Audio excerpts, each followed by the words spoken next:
can interpret this in a very logical sense, that this, considering this to be a logical formula, being the program to be a model of that formula, and one wants to check, that's why it's called model checking, if that program is really a model of the formula or not. And the answer is yes or no, your program will satisfy this property, or it doesn't. And a completely automatic algorithmic tool that checks this is called a model.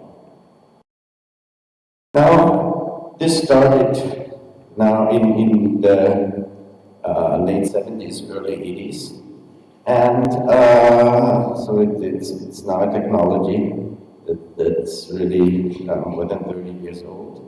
But pretty soon, people realized that it's actually this natural elegancy of temporal logic, where we would say a request is eventually granted,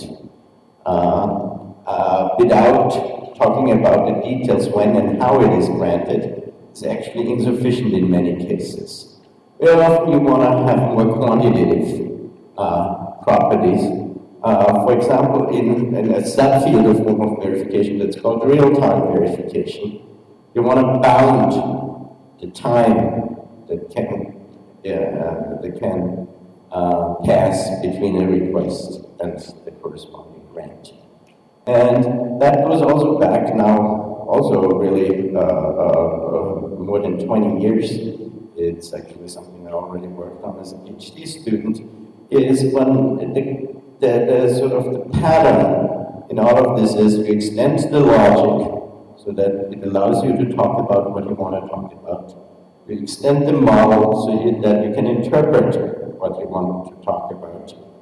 And then you extend the algorithm that checks if the model is really satisfies the specification or not. And in real-time verification, for example, one way to extend the logic is to add time bounds on the temporal operators. Without going here now into technical details, this kind of notation has been called metric temporal logic, and it reads very naturally now. Every request to the box operator is a modal operator that basically is always. Whenever there's a request at some later point in the behavior, that's the diamond operator, there is a grant, and the grant at later point actually has to happen within now 5 time units of the request. So to interpret this, you need some notion of time also in your model. So you cannot have a standard transition system. You need to put time into your transition system, and really the standard model that has been developed in this context is called the time automaton of Alou and Dill. And if you interpret a program with timing information as a timed automaton, then you can check if such a property, such a real-time property holds. The important thing in our context is the answer is still the very classical, checking a classical logical satisfaction relation, yes or no.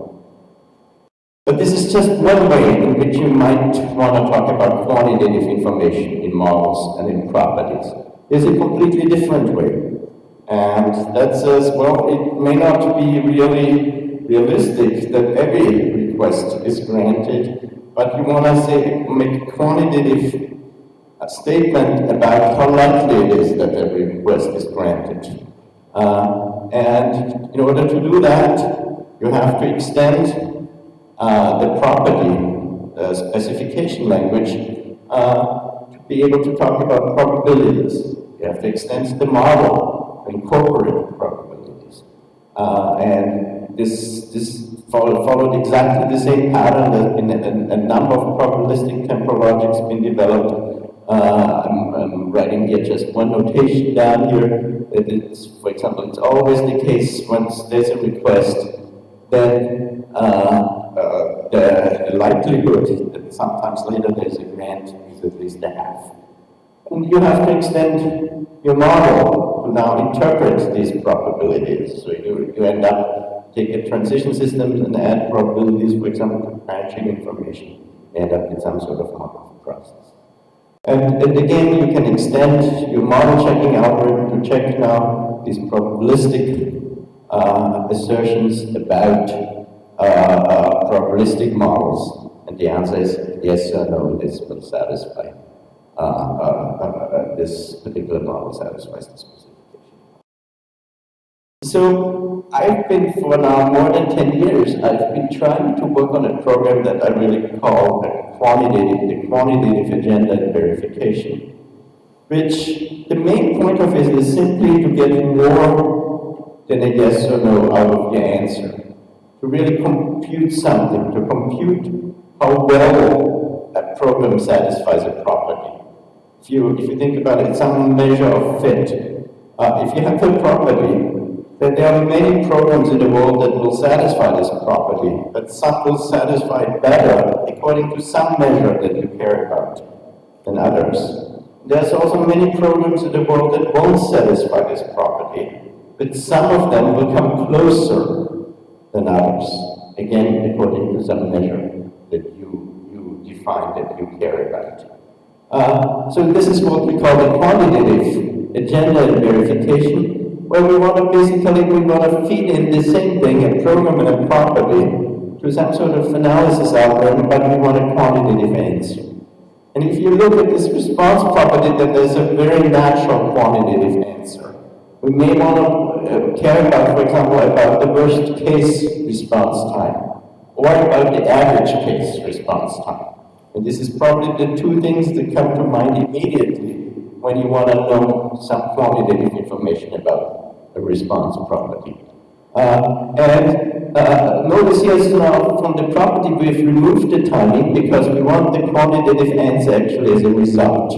And we're not checking anymore whether simply some quantitative property is true or not. We give a qualitative property and we want a quantitative answer. Of course, to interpret, to compute such an answer, we need a model that, in this case, since we care about time, incorporates time in some way. So we need to talk in the model about time in order to compute the answer in terms of time. And while I think this is one very natural and one of the first things you think about when you want to compute something quantitative about a reactive system, then it turns out it's been very difficult to get a grasp at the average response time. By contrast, that's been actually quite simple to define and compute worst-case response times. So this quantitative agenda here really goes from checking simply correctness, checking if some property is true or false, to measuring something about a program. It could be correctness related, it can also be performance related, or what I generally call robustness, any kind of properties that are desirable but don't have to do anything directly with the correctness or performance of the system, for example, reliability, for example, security kinds of properties. And there has been really now a decade of research into turning all the classical pieces of the verification methodology, be it temporal logics, be it automata, be it abstractions and abstract interpretation, be it synthesis. They all have been turned into or generalized into quantitative settings. But none of them really has been able to capture average response time. That may look surprising, but I'll tell you in a second why it is actually not so trivial. So the whole point of this talk is now I'll show you an approach of how we finally can capture average response time. And I want to argue, without going into too much the technical details of algorithmics and why it is a natural specification language, and I'll show you the nice properties that it has, that it actually can be computed. So now I have to become a little bit more concrete, and I will talk about a very simple setting. So I'll have just 4 kinds of observations. Already know the R and the G, so I have requests and I have grants. These are related to things, to types of events that I care about. I have another event which I call tick, And this is how I will measure time. I'll have a very simple model of time, which is just number of ticks that expire, say, between a request and a grant. There are 5 ticks between a request and a grant, then we say the grant follows the request within 5 time units. Now this is a very discrete, really the simplest model of time you can think of. It's perfectly fine for the purposes to explain what we are doing, and also it's actually already in this simple model of time, all the complications that we care about in average response time already occur. But I should also say everything I'm talking about we can very naturally generalize to more, to richer models of time, for example, a model of dense time in the style of time.time. But I will not do it here for simplicity of explanation. Then there's a fourth event, and this is sort of the catch-all for everything else, which in the context of measuring average response time we don't care about. I simply call it X. So this is our alphabet, R, G, T, and X.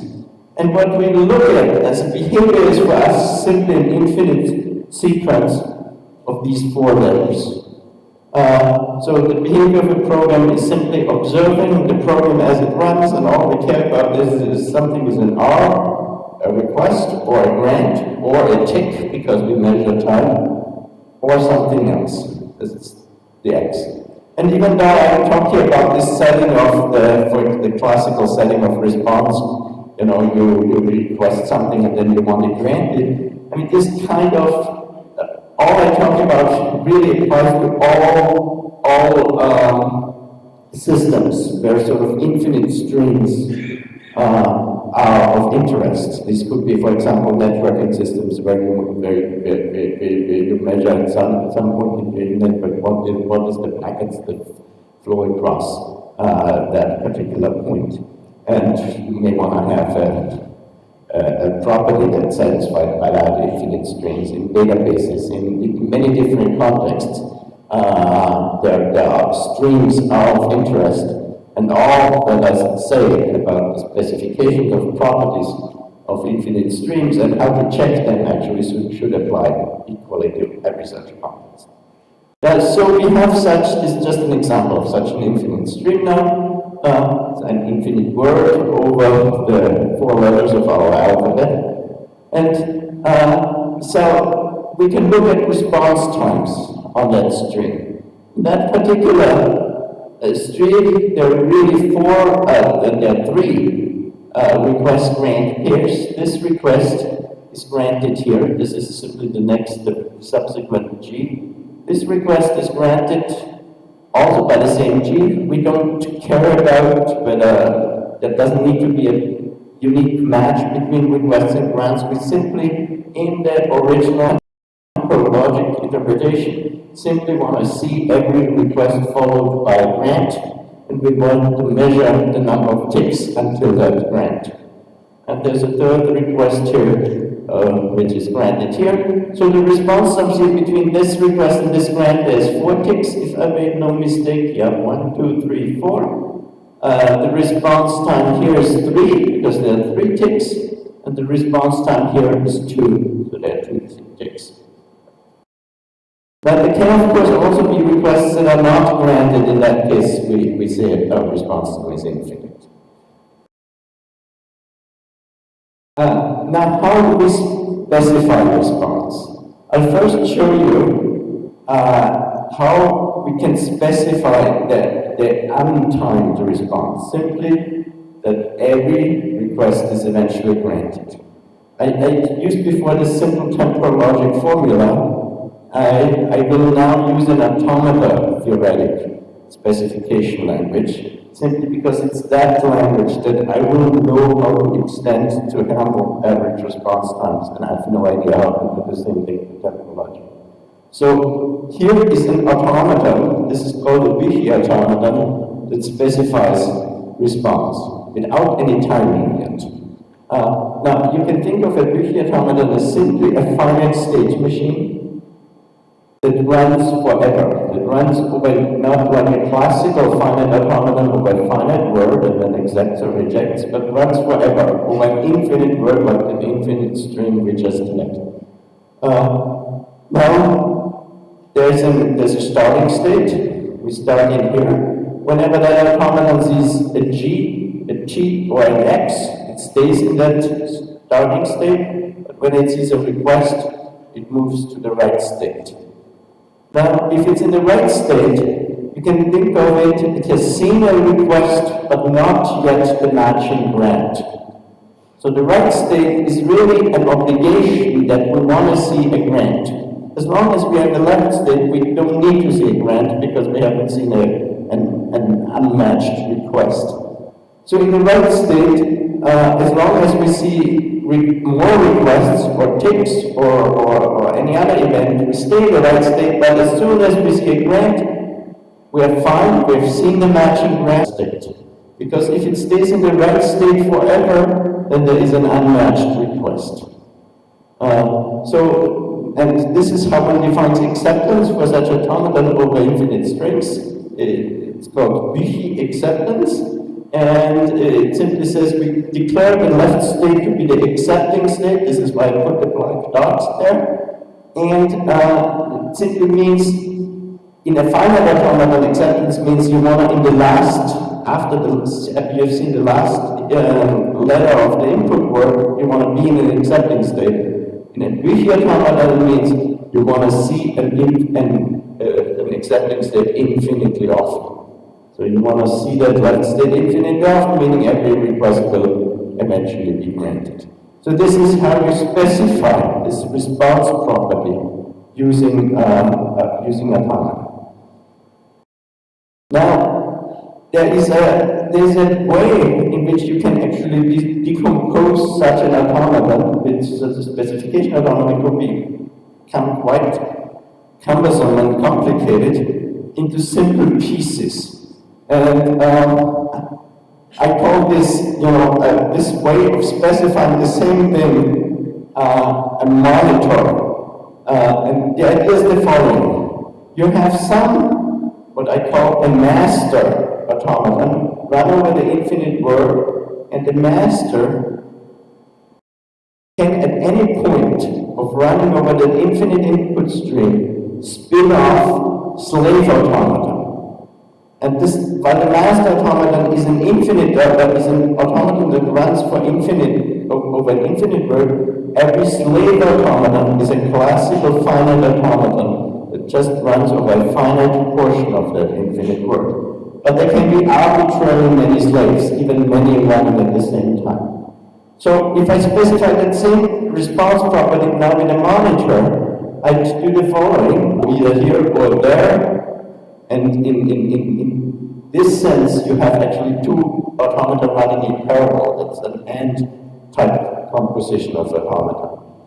And also these kinds of things are used in runtime verification, where you simply sort of, you watch a system as it's already deployed and running, and you check while the system is running if certain properties, for example, are satisfied, for example, that every response is granted. So now let's introduce time. Now, and remember, we have this very simple model of measuring just time as a number of ticks. That means T events. And we want to now say that the first kind of property I want to specify is that every request is granted, but within 3 ticks. Not at any time, but within 3 ticks. So to do this, we must somehow measure our time, and we do this by introducing clocks. A clock is simply a variable. We equip that automaton with an extra variable, and on that variable, you can also think it's part of the state. We can do operations, and we can do checks like conditionals. that particular clock, the only thing we want to measure now is the number of ticks. So whenever we see a request, we start the clock C, that's our variable C, that will simply count now the number of ticks. Whenever we see a tick, we increment the clock, and when the following grant now happens, we're happy that we see a grant, but we're only happy if C shows at most 3. Because otherwise the grant would have been more than 3 ticks from the request. And then once the whole cycle repeats, once the next request happens, we start a new block. There can be requests in between, but the first grant after the first request here must be within 3 units. You can also think there's a transition that I'm not writing, that if there's a grant and C shows more than 3, then we go into some sync state that never accepts. That's right. So this is an automata with a discrete clock C. One thing you will, if you're a little bit sort of have done exercises with automata, you immediately tell me, well, this is only a shorthand notation. Because I could get rid of the C altogether and simply, incorporate the possible values of the C into my state, then have not 2 states, but probably 6 states, depending whether C is 0, 1, 2, or 3, because I don't care if it's more than 3, and I can have an automata without any additional variable or clock that measures exactly the same thing, that every request is followed within 3 ticks by a grant. Fine, this is completely true. I would argue that even in this model, the clock has some value. It has namely the value that it's number 1 exponentially more succinct, because you write with a single variable C, you have to translate it actually into an exponentially larger number of states, namely 1 for each explicit value. And number 2, it's more readable, and number 3, and this is the real reason I'm using it, the clock, it's extensible. It's extensible in the direction of enriching the model of time, and it towards dense time, and then you can no longer do the translation. And it's extensible to measuring the average response time that I'm after and that I'll show you. So, but before we do that, let's just also translate this into a monitor, into a master-slave combination. And it's simple, right? The master doesn't need the clock. The master just spins off a slave with every request as before. But the slave needs the clock, and the slave needs to check that it counts the number of ticks, and it needs to check that the grant really happens within 3 ticks after it's been spun off. So now, next step, we want to compute maximal response time, or worst case response time. Intuitively, this is clear. So you have an infinite string, you have a potentially infinite number of response times of request grant pairs. You want to compute the maximal number of ticks between a request and the matching grant. And it could be infinite if there's a request that's never satisfied by a grant. It could also be infinite if your response times grow larger and larger, right? If you have request response within 1 tick, then the next pair takes 2 ticks, the third pair takes 3 ticks, then the limit is also infinite, even though each request response is actually finite and is satisfied. So here's a simple way of doing this, and now, once we have introduced here variables, attached variables to our automata, it's very easy to do. All we need to do is keep track of the maximal response time so far. And we keep track of this in the new variable, we call it V. I'll use actually the name V now in a very special way. The V is always will give me the value of an automata. So we start here with every request, we count the number of ticks till the next grant, and then we compare that particular response time to the worst response time so far, and we update the worst response time so far. And very simple, right?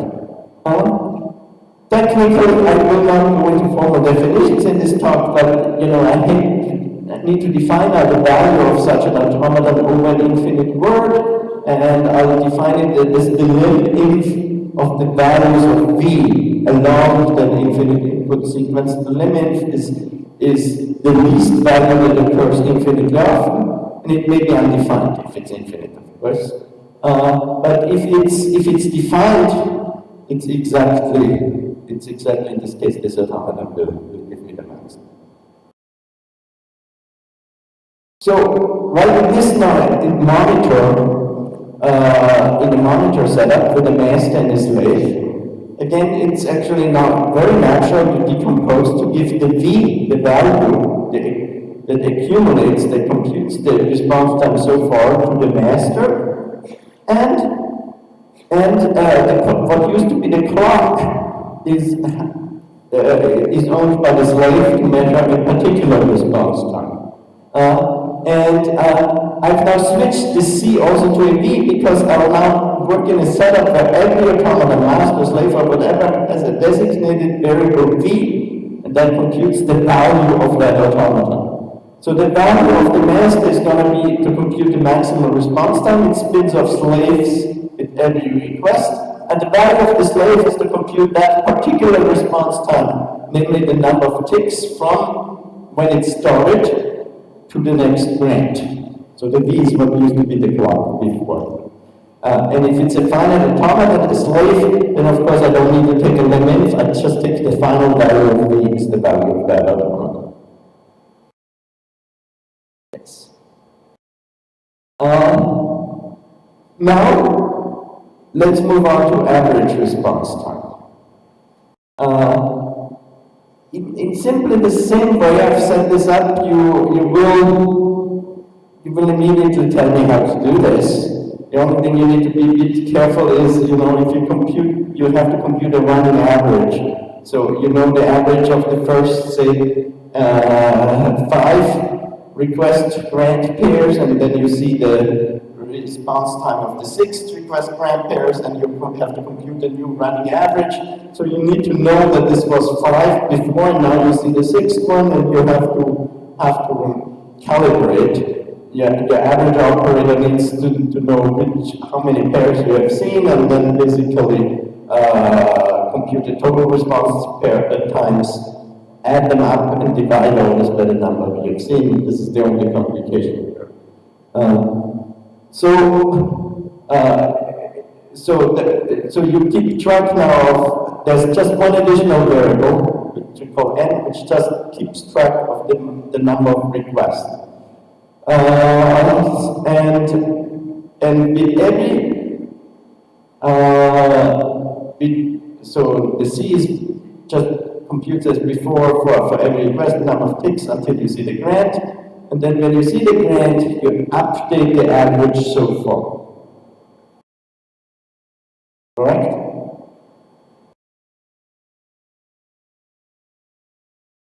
Actually not correct. Does anybody see the bug? No, why is it not correct? It's not correct for a simple reason, because we ignore the requests here. So, for example, if I have a request, and a tick, and another request, and a tick, and a grant, and this is really 2 request to grant pairs. 2 ticks, one tick. And we only count the 2-tick one, because we ignore the requests between the first request and the matching grant. This is something perfectly fine to do if you compute worst-case response time. But it's not okay if you compute average response time. Right? Because the average, we need to take both pairs into account. This is incidentally exactly the reason why the average response time is much trickier than the worst-case response time of the system. So this doesn't work. I would have to count with every request I would have to start another counter. But I cannot do that. I have just a finite automaton, I can add a finite number of variables. But if there can be an arbitrary number of requests before the next grant, I cannot add on the fly another variable for each request. This is where this particular language of extending automata ends, and why it's difficult to specify the average response time.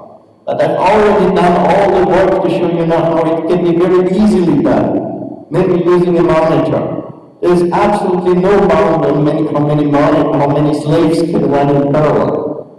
So by having now slaves, I don't have to do anything in addition. It's already just do the same thing as before. I measure now, instead of every request, every request or every slave spun off, I measure by n. I keep track and update the running average.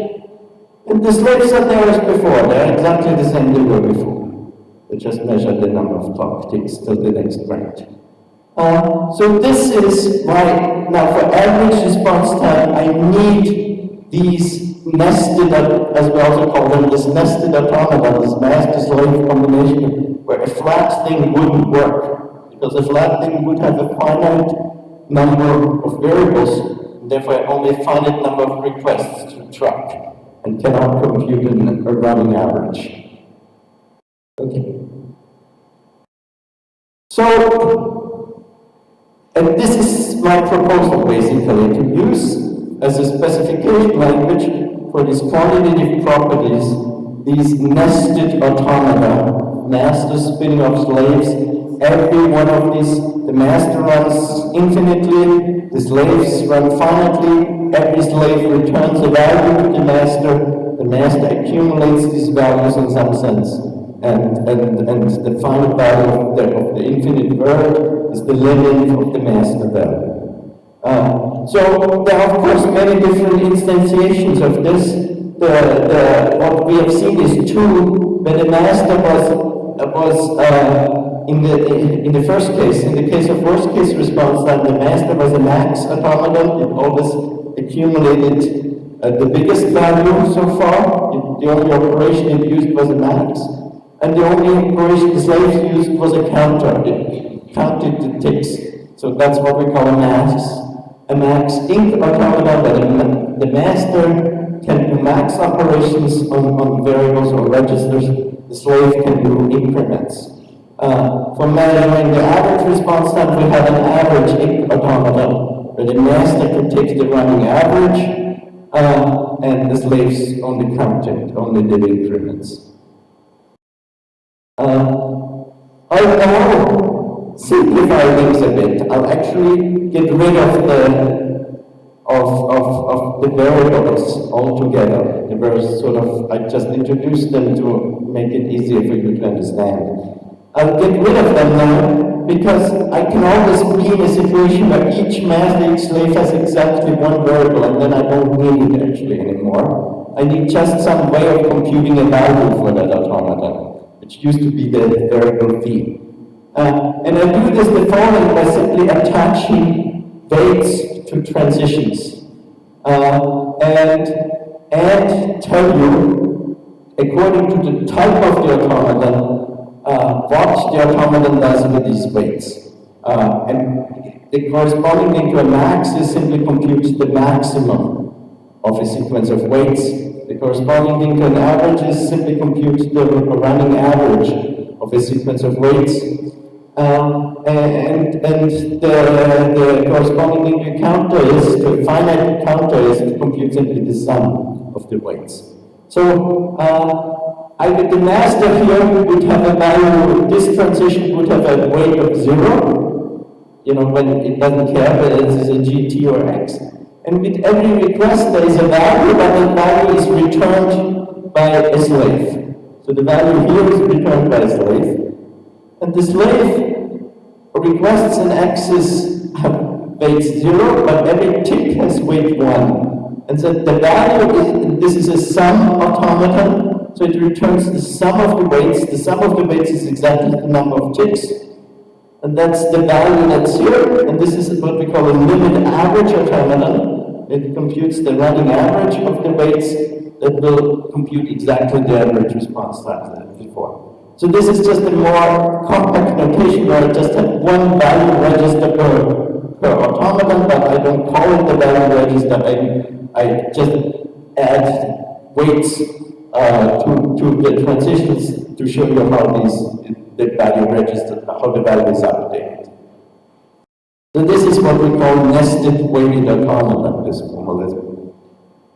So just a point I've already made, but maybe repeat it again, that these nested weighted automata, they are a very simple extension of classical finite automata. And the only additional increment is weights and numbers on the transitions of the automaton. But by classical finite automaton, if you have an automaton that a master that can spin off slaves, you don't add any expressive power. A finite automaton can express exactly the regular languages, whether you have slaves or not, and you can very easily prove it because you can always build the product of all slaves, so you can flatten the automaton. This is no longer the case if you have this weighted automaton. They're actually having the ability to nest and to spin off slaves gives you extra expressive power. For example, the response property you cannot specify without having slaves. It's also easy to see it because if you have just a flat limit average automaton, one automaton that has weights on the transitions and it defines the infinite average of the weights. That average can never be bigger than the largest weight on the automaton. But if you have only 0 and 1 weights in the automaton, you compute a running average of zeros and ones, it's always between 0 and 1. But response times can grow arbitrarily large. So you can never specify average response time with a single automaton. You need the nesting. The other reason I've already told you is that with an unnested automaton, you basically are bounded. It's bounded, it's finite what you can keep track of. Well, with spinning of slaves, you can at any point have an unbounded number, an arbitrary number of slaves. It's always a finite number, but there's no bound on that finite number of slaves running, and therefore it's also more expressive. So, to make this game now a little bit formal, and just to show, I'm correct, right, by looking at the schedule that I have an hour and a half. What was this mine? Yeah, I was wondering about this, but that's why I've been talking extra slowly. Take the full time. So far, we have seen only deterministic automata. A deterministic automata you can think of as defining a function. It is this infinite stream of letters, and it defines a function in the classical sense, a function that tells you yes or no that stream is accepted or rejected. And you can think of this as defining a function from infinite words. This sigma omega is simply all infinite sequences over the alphabet sigma, to yes or no, or to the Boolean values. While a quantitative automaton, like a weighted automaton, defines a value function that's much richer, that gives you more back than a yes or no. It gives you back, for example, the maximal response time or the average response time along that infinite word. So that's the difference here is in the result. Now, again, this is exactly the world we had before with these 3 particular request rank pairs. Now, if I look at standard response, I get back true, or 1 if I write it as a Boolean. Every one of the 3 requests is followed by grant. If I In the classical sense, if I define bounded response, for example, is every request followed by grant within 3 ticks, I get back no or 0, because there's 4 ticks between this request and this grant, right? If I have a quantitative specification, if it's the maximal response property, on this word I'll get back 4, because the maximum of these 3 request grant pairs is 4, and I would get back the average of 3, because the average of these 3 ones, assuming there's no more request afterwards, is 3, right? The average of 4, 3, and 2 is 3. Now, in automata theory, there's an extremely powerful concept called non-determinism, where basically there is branching on the automaton on the same level. And here is the simplest example in such an infinite automaton where you actually need the non-determinism to specify it. So for example, you want to say that you have the same 4 letters, R, G, T, and X, but you want to accept all the words that eventually have only T's. You can specify the disk-cookie automaton, because it says eventually you cannot stay here forever, you need to see that state infinite opposite. At some point you have to go here, and then you see only T's. But when this happens, we cannot specify that deterministically, because it may happen at any time. There may be many T's before the final suffix of only T's. So you must also put a T here, and then it's non-deterministic. At this point, you don't know when you see a T whether you stay here or go there. You don't know whether it's in the first of an infinite sequence of T's or not, right? So this is called non-determinism, and non-determinism really means that an automaton, a particular word of an automaton, can have runs with different values.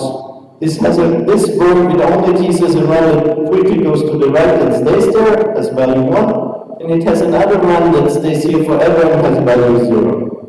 Okay. So, a non-deterministic automaton resolves this as follows. If there are many runs over the same word, it says the word is accepted if any of the runs accept. It's an OR. So, if you have now any runs over a particular word W, you look at the values of all of these runs and you take the maximum. If there's any one, then you take the one. If any run accepts, you take the accepting run. So this is the way that you generalize this to a quantitative setting. In a quantitative setting, again, now on a particular word, the automaton may have any number of runs. They all can give you different quantitative values. They all can give you different response times, for example. What do you take? You take the maximum of those. And since actually this is an infinite set, you have to take the supremum here mathematically. Right? So we can think of a non-deterministic quantitative automaton as still defining a function from infinite words to values, but if a particular word has many different runs with many different values, we take the largest one of those. This is a natural generalization. Now, there's 2 questions that are fundamental about automata, and it's exactly these 2 questions you need to answer, be able to answer if you check if a model satisfies a specification or not. These 2 questions are called the emptiness and its dual, the universality question. And for qualitative automata, simply emptiness means, is there an accepting run? Is there a word that's being accepted by the automaton? And universality asks, does the automaton accept all words? Is the value of the function that the automaton defines, is it one for all words? Already on finite automata, not even talking about anything infinite, emptiness, of course, is very simple. You just have to go once through the whole state space and see if an accepting state can be reached. This is linear in the size of the state space. Already the universality, which you need, and I'll show you why, in answering verification questions is difficult. It's actually a p-space problem. For quantitative automata, now we just want to extend or generalize the same. So the same two questions are, again, calling emptiness and universality is, I have some threshold I'm interested in, call it lambda. Say, in the response times, I'm interested in something like the response times bigger or smaller than 2. And emptiness, the corresponding emptiness question is there some word that has a response time greater than lambda? And the corresponding universality question is always the harder questions. Do all words have a response time greater than lambda? This is the generalization to the quantitative setting of these two basic questions.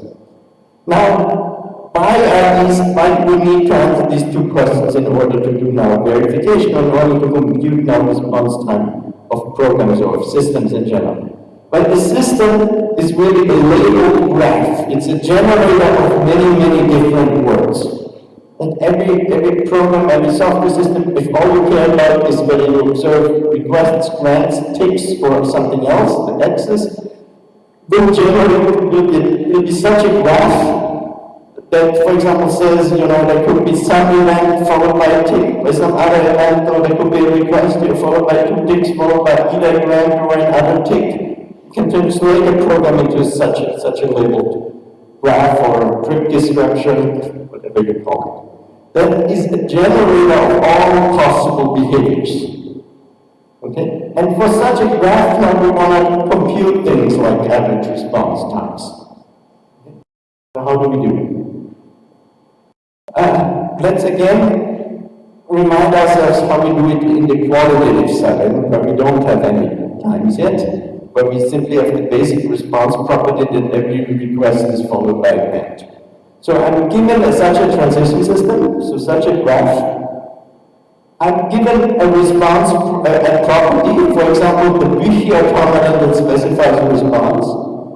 And I want to know if some run of the transition system satisfies the response property. And I want to know if every run of the transition system satisfies the response property. Now, the every question is typically the verification question that you're interested in. You're usually not interested in if some run has a property, but if every run has a property. Now, I'm still putting up the sum because it's the easier question, the existential one. It's very easy to see that this is simply an emptiness question, namely not an emptiness question just on the specification B, but on the product of A and B. You compute the product of the transition system and the Büchi specification, and you check for its emptiness. With universality, it's not quite as simple, but it's very easy to see that that question is as hard as universality. Why? Because if A is the transition system that contains all possible words, and you only need a single state for that. With one state and all possible transitions. Then this is exactly universality. So this question is at least as hard as universality. Now, in the quantitative setting, same thing. I mean, I'm putting here the existential question, but typically one is really not interested in. If there's some run that has a response time, say that it exceeds a certain value. The interesting one is the second one, does every run have a response time that, say, exceeds a certain value? With the same argument I just made, it's as hard as universality. By the way, if you have a question, please don't feel free to interrupt. So the trick now is how to turn the second question, the one we are really interested in, that is as hard as universality, in how we can solve this. And we solve it by decomposing it into two problems, namely into an emptiness problem that's easy to solve and a complementation problem. And the trick is very easy to see in the qualitative setting. the question is, does every run of A correspond to run of B, is the same as asking the question, does some run of A correspond to a run of not B? And where not B is simply the automaton that accepts exactly the words that B doesn't accept. So if I manage to compute not B, then I've reduced it to an emptiness problem, which is easy to solve.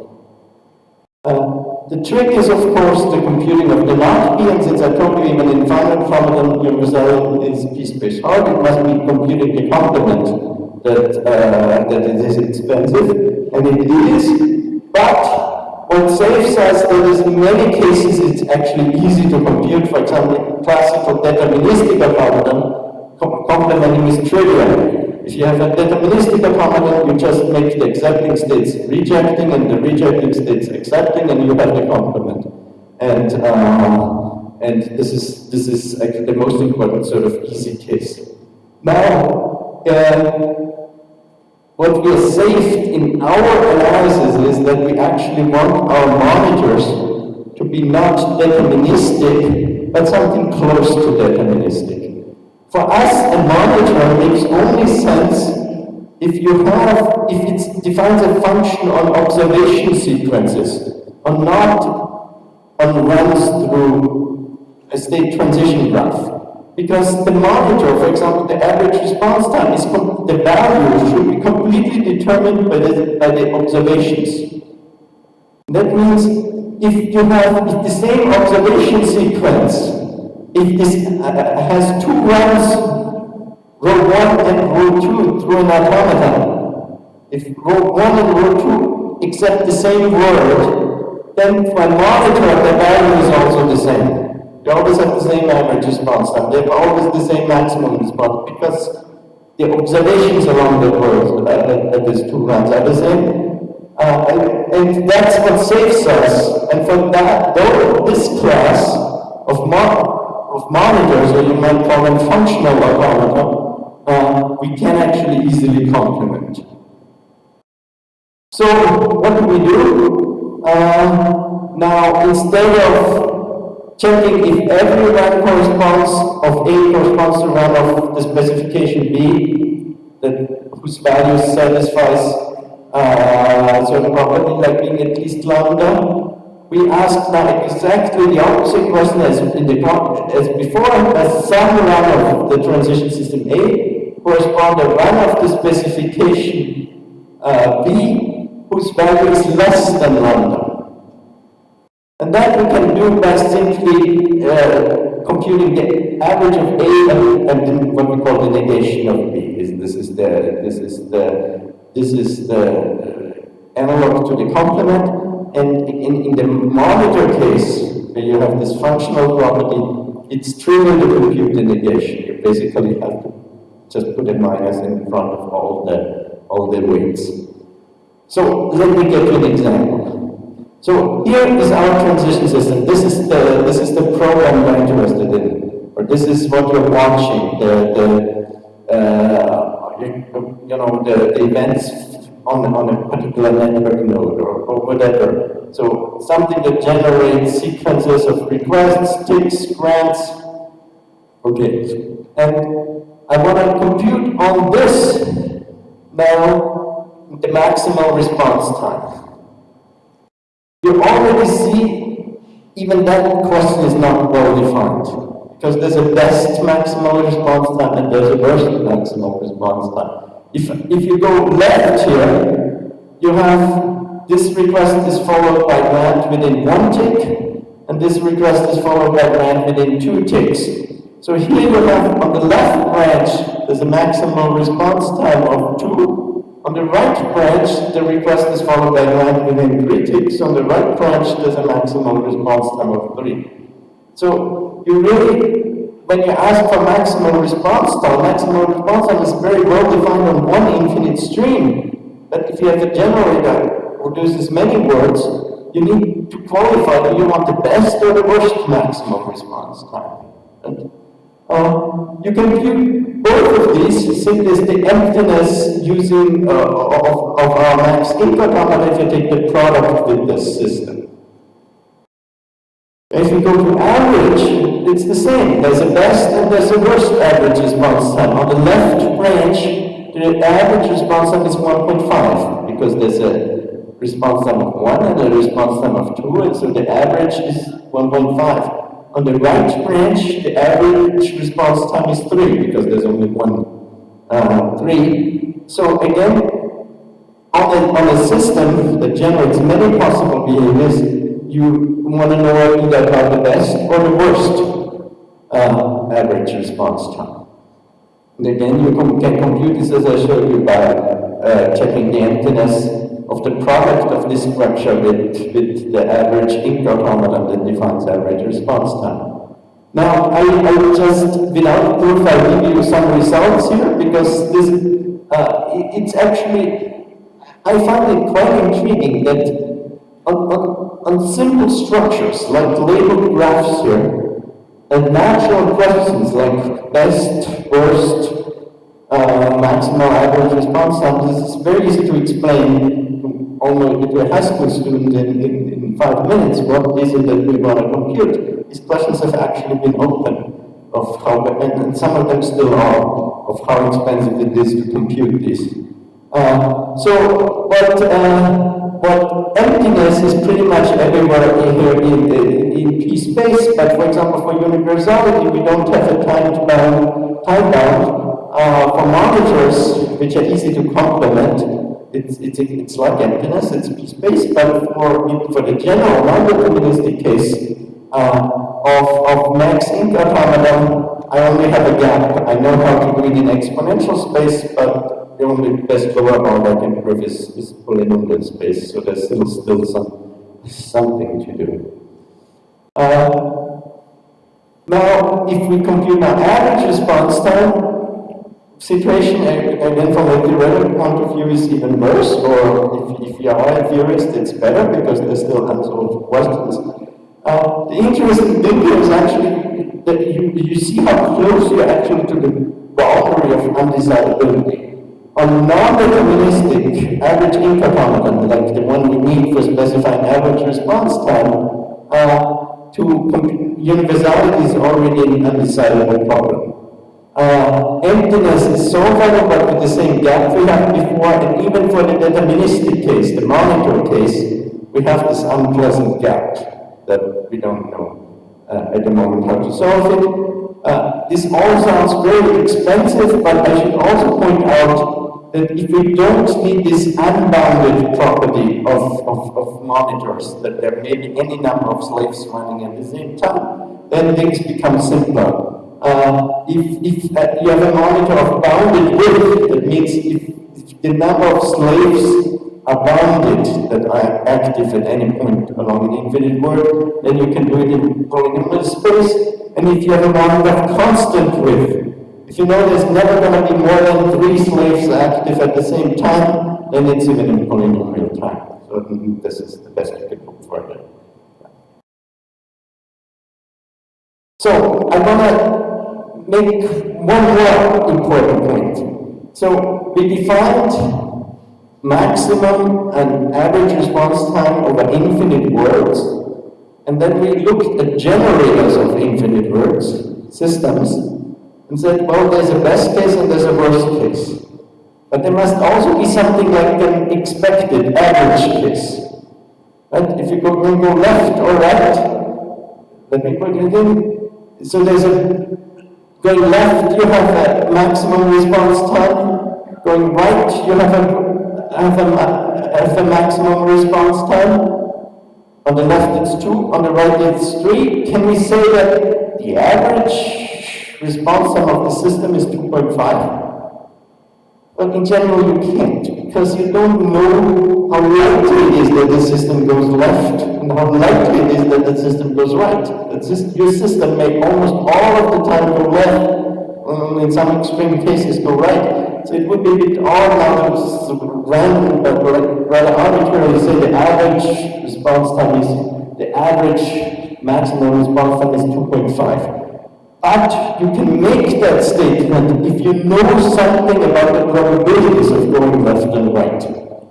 And this is exactly what we'll do next. We'll turn our system into a probabilistic system.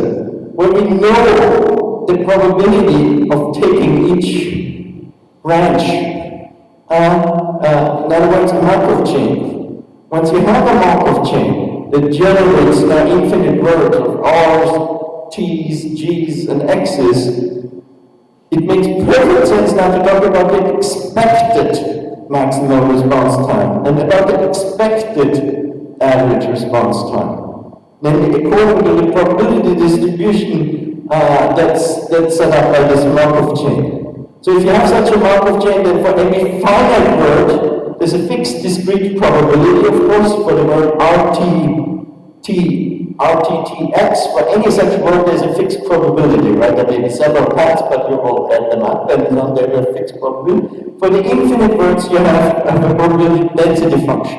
It's also mathematically very, very straightforward to set up. And once you have such a probability density function on infinite words over your alphabet, every monitor, for example, the worst case, for example, the maximum response time monitor or the average response time monitor, gives you a random variable, V. Like its value is now a random variable that, the more likely words will contribute more to the value of your monitor than the less likely words. And we can compute this. So we can now, over such a Markov chain, we can now compute the expected value of V on the product of the generator and the specification. This is called moment analysis because you might compute the expected value of higher moments. And you can also do some more detailed analysis of a distribution by, for example, answering questions. What's the probability that the value, so that the maximum response time is at least 2, for example? For that, you need to really analyze the whole distribution. So let's look at the example again. Same example as before, only that we now know that we go left and right with equal probability.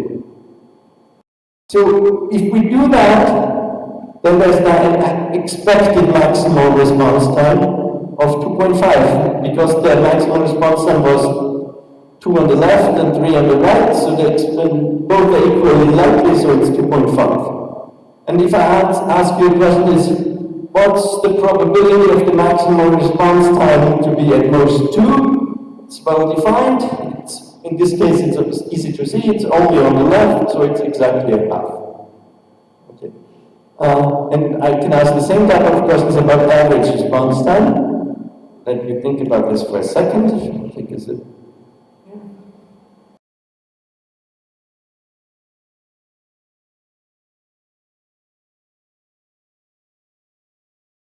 So on the left, you have the average response time.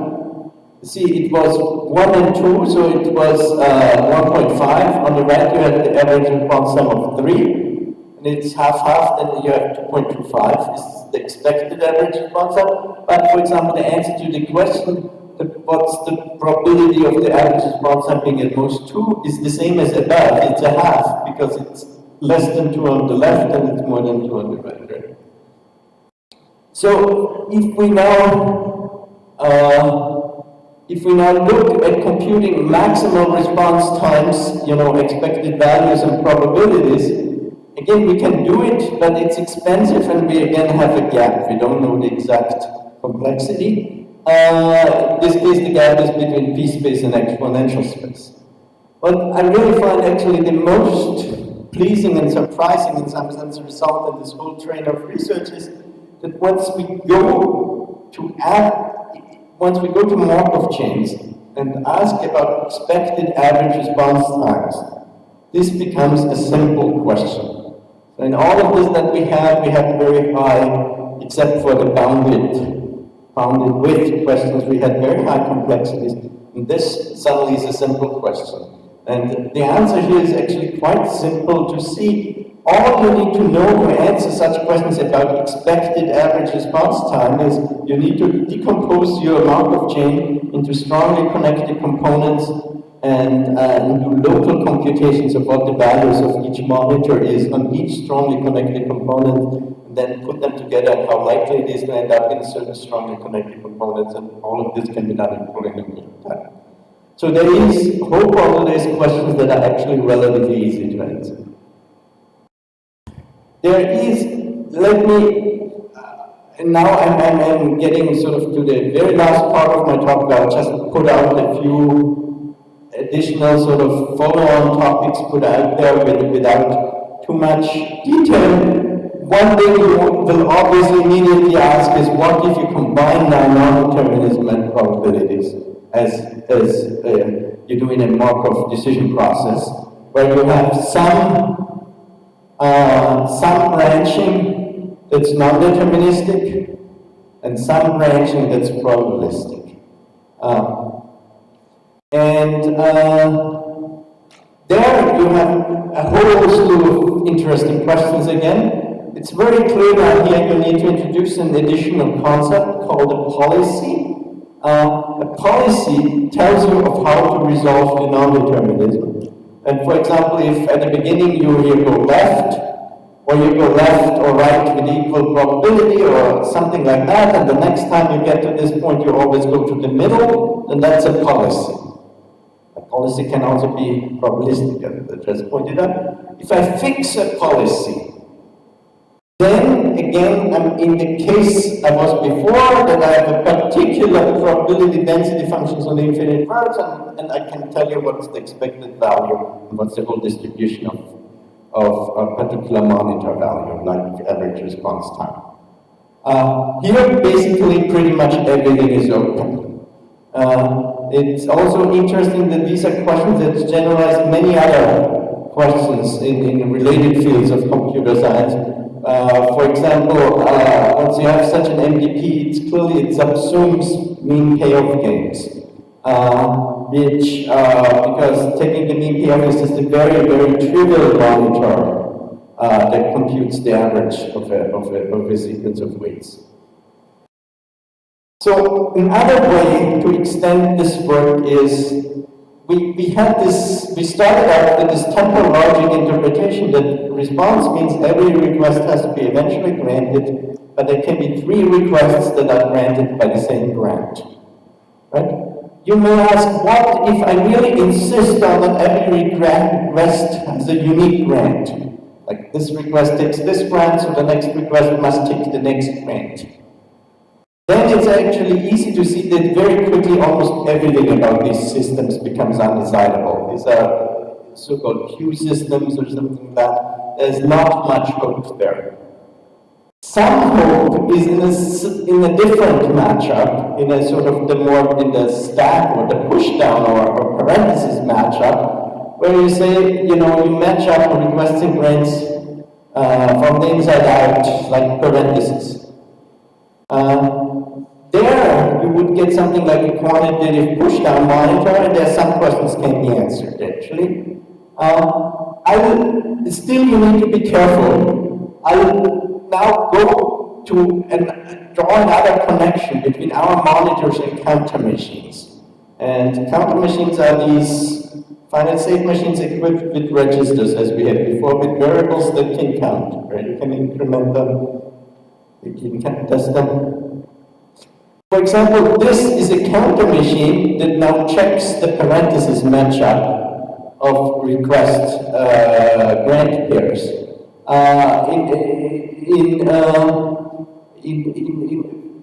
If it sees a request, it starts the slave, and the slave counts additional requests. If it sees additional grants, it counts down, as long as the count is greater than 0. And only if the count is 0, it has found the right grant, and it returns now the response time. So this is this actually works, but you need actually several counters, and in general, it's easy to prove in a very classical result that machines with 2 counters are already undecidable. Now, it's actually there's one very fortunate subcase is if counters can count, can be incremented, can be decremented, but you can never check the value of counters in order to determine the next move of the machines. In other words, you have no check for zero. You cannot influence the word. Then actually a large class of such counter machines is decidable, and there's many interesting properties you can specify on infinite words with such counter machines. Here's a completely different property. This machine simply checks between any two ticks the maximal difference between requests and grants. If between two ticks there are, say, 5 requests and 2 grants, the difference is 3. And you check the difference between any two ticks.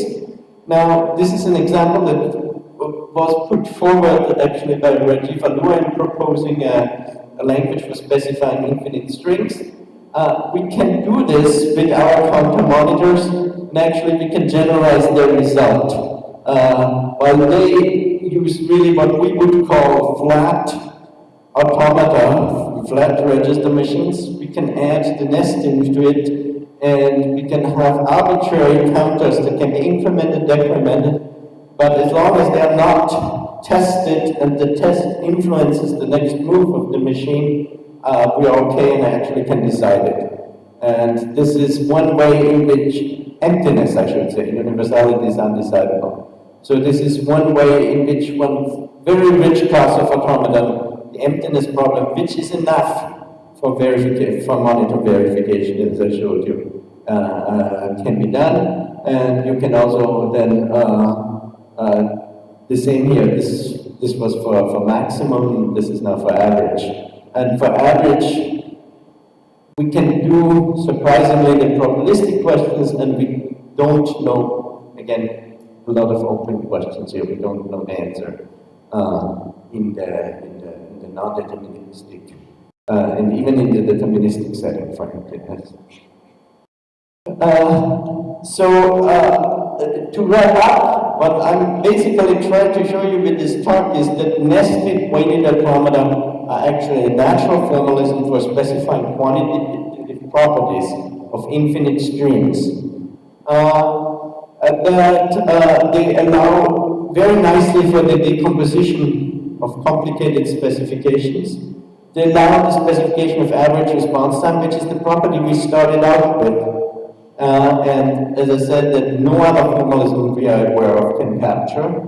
We're obviously more expressive and more succinct than any flat specification language. I showed you how we do monitor verification, compute things like average or maximum response times. One can do many other interesting things also with these machines. I have one slide on what we call model measuring. That's the next slide. And also a problem called model repair.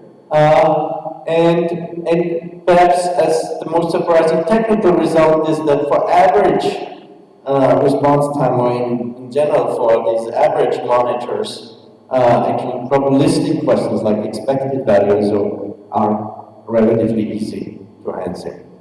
So this, just to also explain to you the model measuring and the model repair question, and because I find this very intriguing questions that few people actually look at, but once you have a quantitative setting, it's very natural to answer these questions. Model measuring, so model checking is the classical question. You have a model and you have a property or specification. Does the model satisfy the property or not? Model measuring says you have a model, a system that satisfies your property B, but you want to know how robustly does it satisfy your property. Can you perturb the system and does it still satisfy the property? I think this is an immensely important question for real systems, right?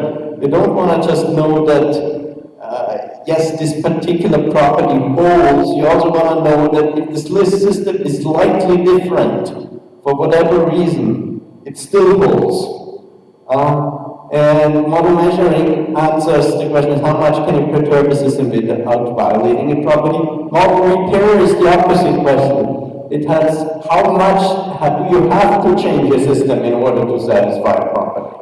Of course, a system that you have to change only very little is much closer to satisfying a property than a system that you have to completely scrap and start from scratch in order to satisfy a property. And here, how would you answer such a question without in our framework? Well, you can use, for example, you can define a distance function you are interested on. A natural distance function on infinite words is the edit distance. It's how many letters do you have to change through insertion, deletion, or swap in order to get from one word to another. You can design, you can write for your system a monitor that for every input word measures the edit distance between that input word and something that's accepted by the monitor. And that monitor you can then use to define things like robustness and, for example, now you say, how robust is A with respect to specification B? Well, you want the maximal distance such that every word within that distance is the maximal distance such that every word within that distance is accepted. And that's how you would formally define in our setting a question like a model measuring question, and you can actually answer it. But I think all of this leads too far, and I want to leave a few minutes for questions, so I just want to end by pointing out that what I talked about basically is sort of appeared at various places in 3 papers that you can look up. The original definition of nested weighted automata appeared at LIX 2 years ago, and then further work on the probabilistic semantics of these nested weighted automata, computing average, expected average response times, and so on at LIX last year, and the bounded width versions of these questions at MFCS last year. Okay, end here and leave the last few minutes for questions. Thank you.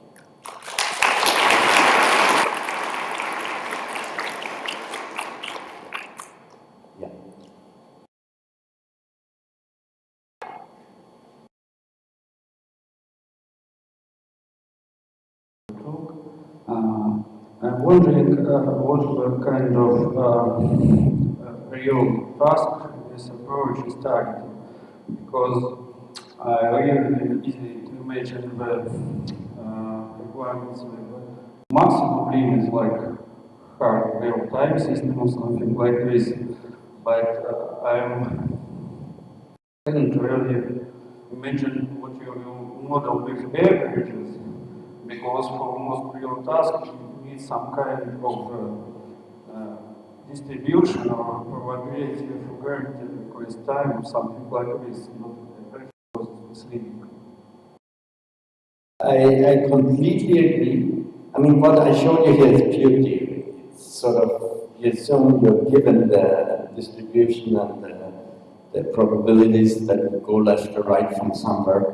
The big problem in practice, of course, especially for probabilistic verification, for the applicability of probabilistic verification, is exactly what you pointed out. Where do actually these probabilities come from? I mean, can you, any reliable way or because very often these depend on input events, so I agree with you that the whole probabilistic setting of verification has so far not really proven to be tremendously applicable in practice, because the reliability with which one gets these numbers is much less than anything you want. Because if they can often be, on top of it, these things are brittle. There can often be small changes in probabilities, and the result can be completely different. And which really can amplify this problem. Where do these estimates come from? I agree. Yeah. More question?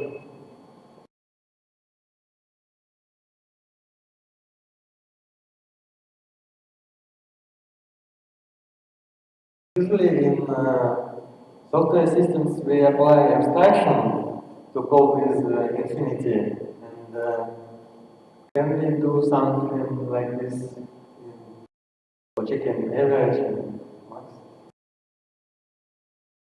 This in particular, I must say this is an extremely fascinating field to do work in. As far as I know, there's been very little work on abstractions in quantitative settings, but there has been some work. On worst case execution times, for example, there is quite a bit on using abstractions. And worst cases are also natural to abstract. On average, I don't know of any work.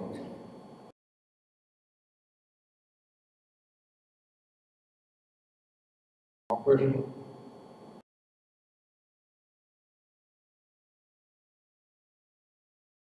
So, Thomas, thank you for this presentation and so very clear explanations. So that's very interesting indeed. So, as a continuation of the first question, probably it's not totally a question, but rather a remark or even answer to the question. So, I once attended a keynote talk of Sir Tony Carr about transactional algebras. And I think that this approach also could be considered as a kind of transactional algebras. And he, when he was close to the end of the presentation, he posed the question to himself. So the question is, what to use? And the answer was to better understanding. So I think that's also a possible answer around such a thing. But my question is, did you think about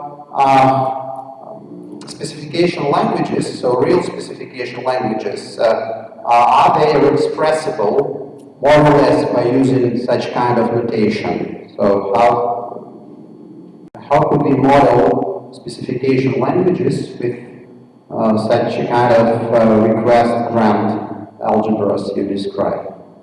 Well, I must say I haven't, so I'm not the person who gets excited about trying to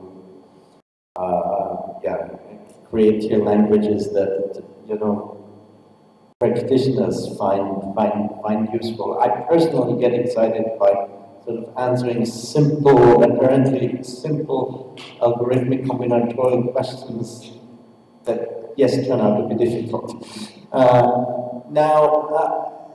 But let me just point out, I think we are here at the very early stage in this whole process. This is a good analogy, maybe hardware verification, where in hardware verification, there indeed techniques like model checking have become a very standard part of the design process of new hardware of any kind almost. And all the chip manufacturing companies have this as part of their process. And they use real languages that are academically, you can trace back very well to the first languages that were devised for model checking, like temporal logic and automata. Of course, look completely different once they use them, and very much template-based, pattern-based, what's the most common kinds of specifications that are useful and how to put them together. So you would be hard-pressed to even sort of recognize temporal logic or automata in these languages, but they are used, and they have been designed specifically for that purpose to be used. But that's in one particular field, and my expectation is if these things, turn out to be useful, somebody will manage to turn those also into specification languages that are very useful to the software development community. Yes, thank you very much.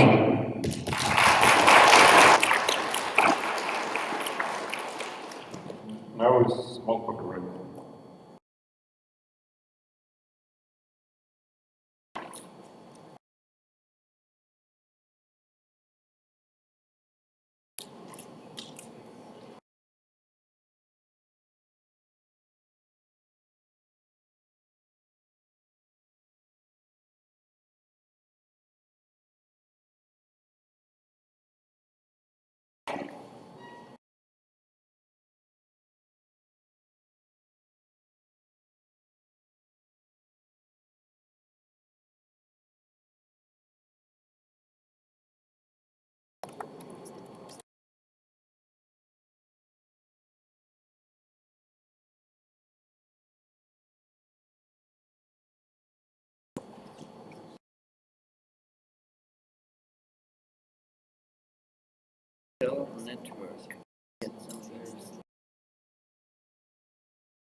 I get some.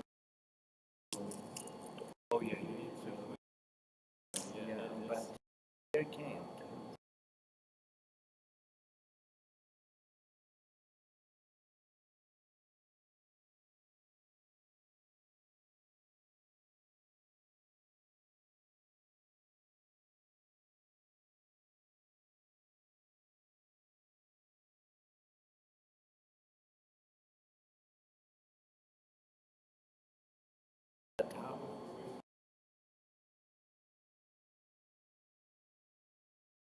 Thank you very much. I think kind of possible talks. So when someone is explaining Как у нас трансляция нормально была?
grammars contain such instructions as 0 or more, 1 or more grouping. So their primary goal is to increase readability and also decrease the grammar size. So the most common format to write grammars is extended Babel form, but it's just a standardized way to express so-called grammars in extended context-free form. So this form is such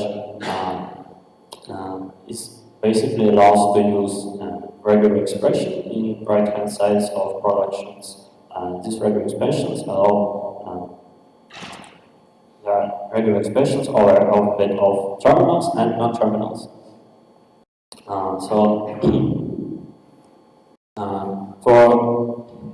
But the problem is that most of programming parser generators doesn't allow this form to use, so they need to firstly transform it to regular context-free grammars, so they allow only top-level alternatives in productions. So for this little piece of Java grammar, after conversion, it contains 18 terminals when it used 7 terminals before. In parsing, the size of the grammar matters, so parsers are generally sensitive to the grammar size. But what is even worse, languages and grammars that are used for the programming language specification are often not alike. So the parser generator tools cannot process them, and developers have to rewrite them to the proper class and then for use in parser. So, of course, there are a ton of work done on parsing. There are tools like Yak or Python, which are widely used for parser development, but they don't admit grammars in the most natural form, and they can only process the subclasses of context-free languages. There are also a bunch of research done on extended context-free grammar parsing without any prior transformations, but first of all, there are no tools available, and the approaches that they use again allow only subclasses of context-free languages. And on the other hand, the family of generalized algorithms, for example, generalized LL, it parses arbitrary context-free grammars for polynomial time, but it can use extended context-free grammars without transformation. So the aim of our research is to use generalized LL algorithm for parsing ambitious extended context-free grammars. So let's proceed to our work itself, shall we? In order to explain how we want to achieve the goal, I need to introduce some helpful concepts. So first one is suitable representation of the grammar. As a right-hand side of production is regular expression. So we can easily convert it to automaton. This special kind of automaton is named recursive automaton, and the only difference between well-known finite state automaton is that in transitions, this H is on the picture. It can be labeled not only by terminals but also by non-terminals of the grammar. So for this example, we have loop for this repetition and non-terminal transition, and for the middle option we have epsilon node and D. So this is the final state and this is the start state. After construction of recursive automaton for grammar, we can easily minimize the results using representation by any known final state automaton minimization algorithm, and it can decrease the size of representation. So, for example, for this grammar, we have this automaton, and it has called k chains, which are merged, and these components are merged because they have, for example, this state and the equivalent. This is one state. So, what means to derive a string in this grammar representation? This means to find a path in the automaton from the initial state to any final state. But every time we come across non-terminal transition, before going further in the next state, we should first find some path from the state corresponding to the terminal to any final state, and then only then to the. So, doing this, we actually construct a derivation tree for a given string. So tree is an ordered rooted tree with the root as an terminal. On the leaves are terminals, and internal nodes are terminals, and they have a sequence of children if there exists a path in automaton. So, let's see example for this tree. We build it starting in this state. We go through A and construct a terminal node. This is a position in the string. So then go through A again, construct terminal node, and we meet non-terminal transition. So we go there and build C. We reached final state, so we need to build non-terminal node. So we come here, and then we build B and reach final state again. So we build non-terminal node. So we come. Of course, there are ambiguities in grammar. So there are three derivation trees, but they share a lot of data between each other, and it makes it rather inefficient to store all of them as just as they are. So, fortunately, handy data structure shared packed parse forest can significantly reduce the space usage. This data structure is well known in generalized parsers family, and it's used by GNN, so we use it. In the picture, presented parse forest that combines all the three trees from the previous slide. These rectangular nodes shouldn't confuse you, they're just to provide better sharing. So all the trees are there, it's the first, second, and the third. So now we introduced necessary notions, so we can proceed to our modification of GLA algorithm.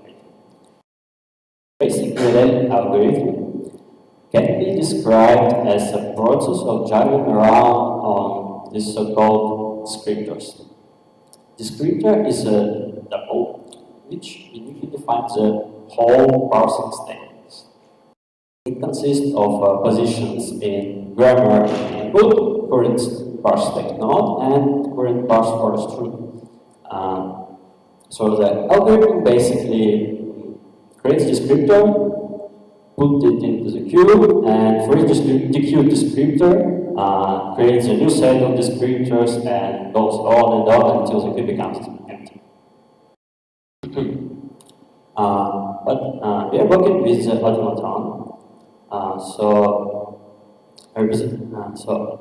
notion of position grammar is changed to the state in automaton, and this is the only change in descriptor structure. now show you how the descriptor handling process has been modified. I'll demonstrate you an example. Do not tie you up with formalities. Just let's look on how the parsing process goes when we deal with grammar.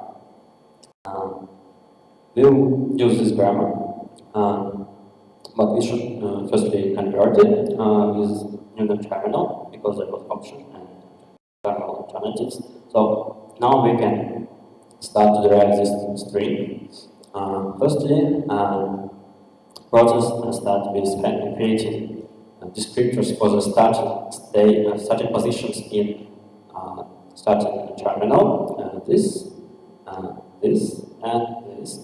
Then we declare the first descriptor and try to move further in input and grammar simultaneously. So that we cannot move any further. So we take next descriptor and here we can move. So we can start terminal node for B and make a step in grammar and input and repeat non-terminal. So we create new descriptors for the starting state of this non-terminal. This is the first and the second.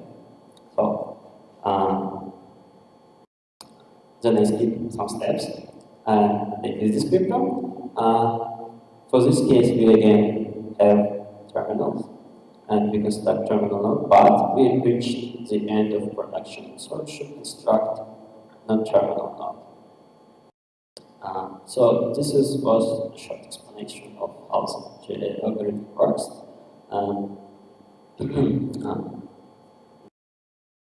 When we deal with recursive automatons, things become more complicated. So first, we need only one descriptor because we have only one state, but we need to handle all the outcoming transitions. So, for example, for this transition, we should build terminal node to go further, but also the next state is final. So we also need to build a non-terminal node. So the thing is that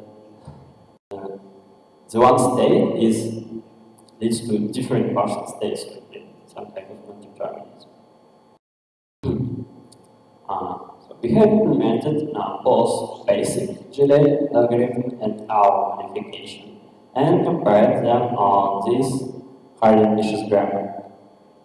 The final algorithm demonstrates 30% decrease in space usage and looks 40% less time. This result may seem not that significant to you, but in the context of graph parsing, it makes a difference, especially in space consumption. Graph parsing is when we have multiple input strings and we want to parse them all simultaneously. So we present them as passes in graph. So this is the first and the second. So we just parse this graph. There are some results for graph parsing. And as you can see, the memory usage decreased by 60% and time decreased by 45%. And this is more. So graph parsing can be useful in a range of different areas, such as string embedding code analysis, or graph databases querying, or even in bioinformatics. So this is our current focus. We are currently working on modification of presented GLA algorithm for graph parsing. Our preliminary experiments show practicability of such modification. So, thank you for your attention. If you have any questions, we'll answer them. Thank you, Artem. We have about 10 minutes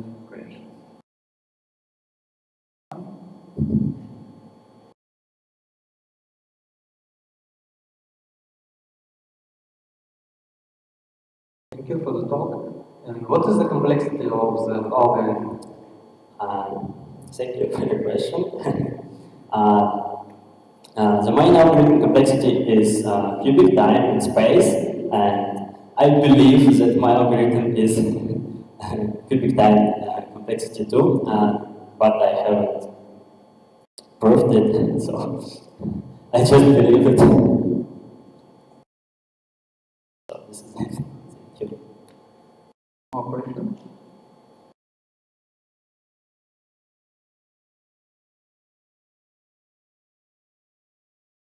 Thank you, Arthur. Thank you. The next talk is play layouts for software assistant visualization.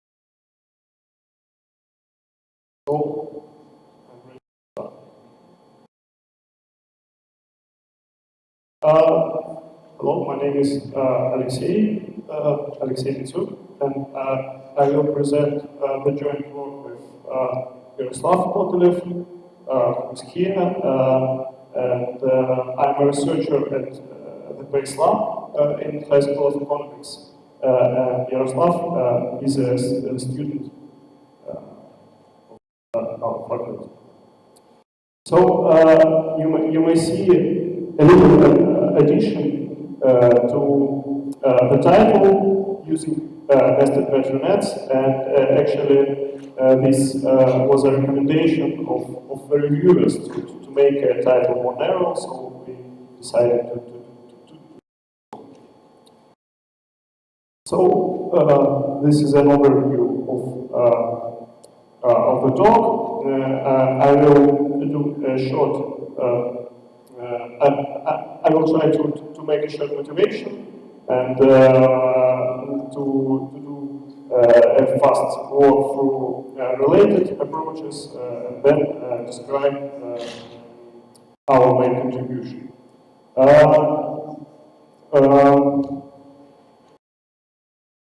The motivation is obvious. You may just believe me that the visual analysis is sometimes useful as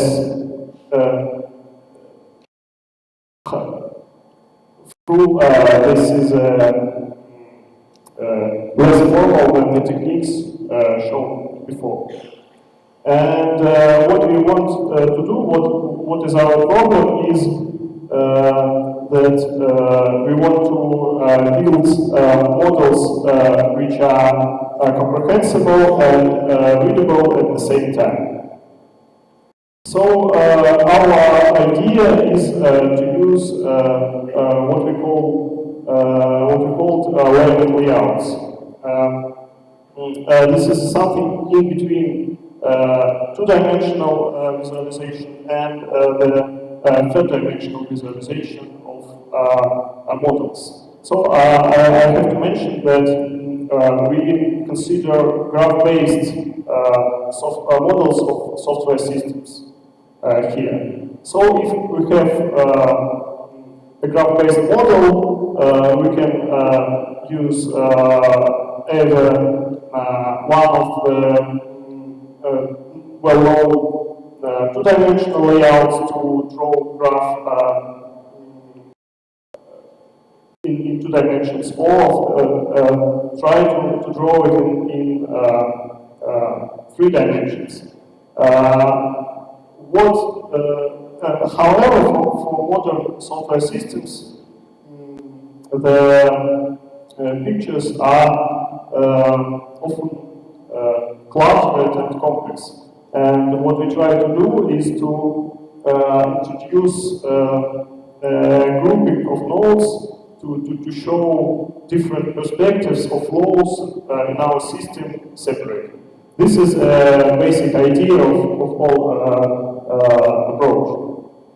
So the idea is not totally new. Of course, you may of course there are other approaches, and maybe some of you already know different approaches. I just show you different ideas from the field. The most interesting ones here are this one, and these approaches are related to the one we used, but the key difference is that these pictures are from papers originally from graph drawing community. So people here drawing basic graphs, and they are not trying to apply these methods for some models of software. And we use the similar idea but apply it to the nested measurements.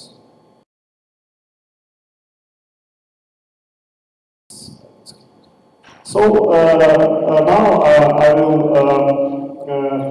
do a short explanation of what we use as models.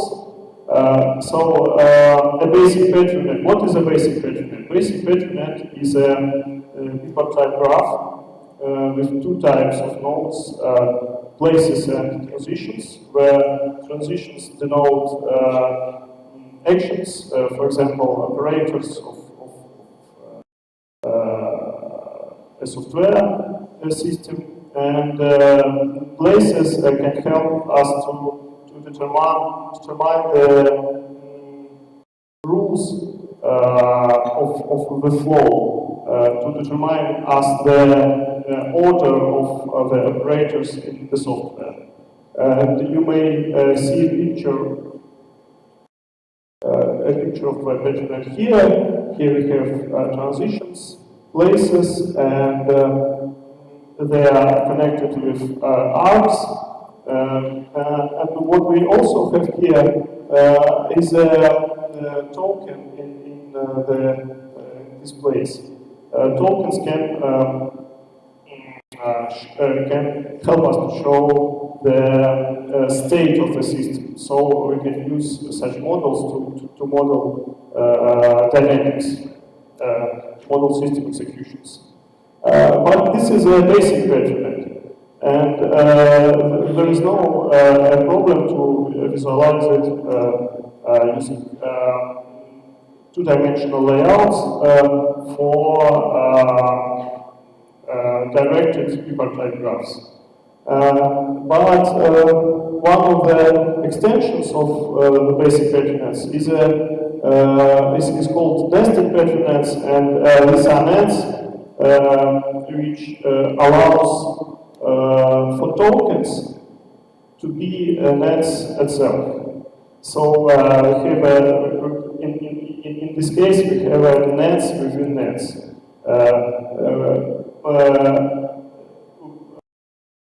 In basic patronage, the tokens just denote the current state of the system. At the same time, in nested patronage, tokens can show the state of the agents in multi-agent systems, something like that. And the problem here is that two-dimensional pictures of these nets are not so good to look at.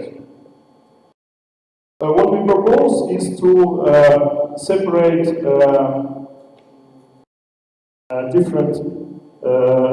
to separate the whole model in the layers. we show what I forgot to tell you, that in each nested batch net we have a system net, which is the basis level of the net, and we have an elements nets. We have the elements nets which correspond to tokens. So in the system net we can have basic tokens, and we have tokens which are nets. And we propose to draw these element nets in a different layers in the 3 dimensions. By that we separate, by that we use the 3rd dimension, this 3rd dimension, as a selector for hierarchy testing.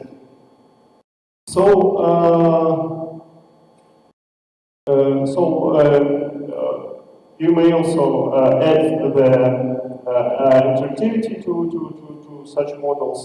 For example, in our prototype tool, you can hide and show levels and so on.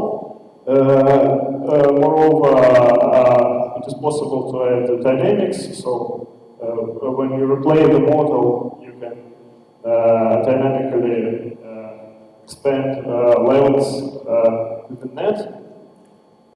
And then I will show you the basic idea of the algorithms which we use. So the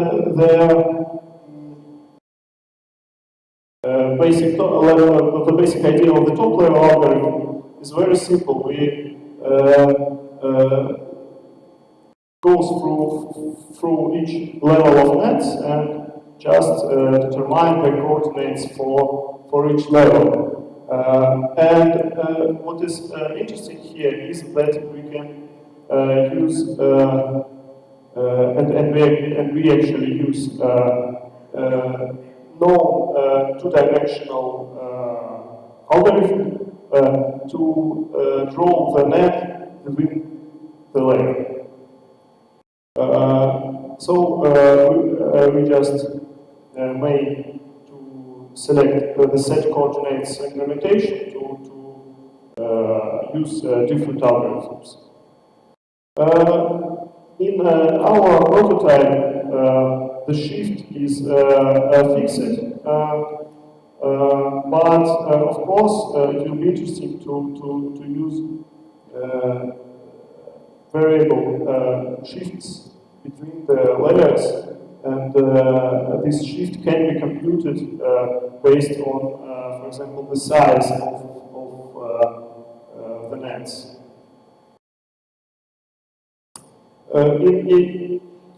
As a set coordinates procedure, we use the Sugiyama style algorithm, which were firstly proposed in the previous paper. This algorithm, I will show an example. This is an example, a screenshot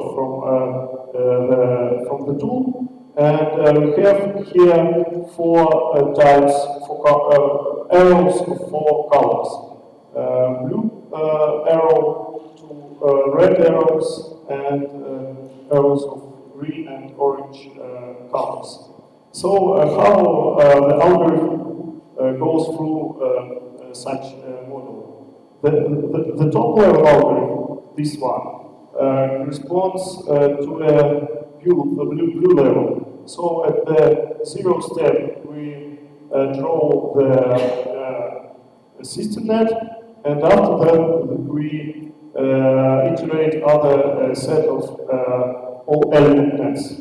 Actually, depending on the the order of this traversal, we can have different pictures here. What is a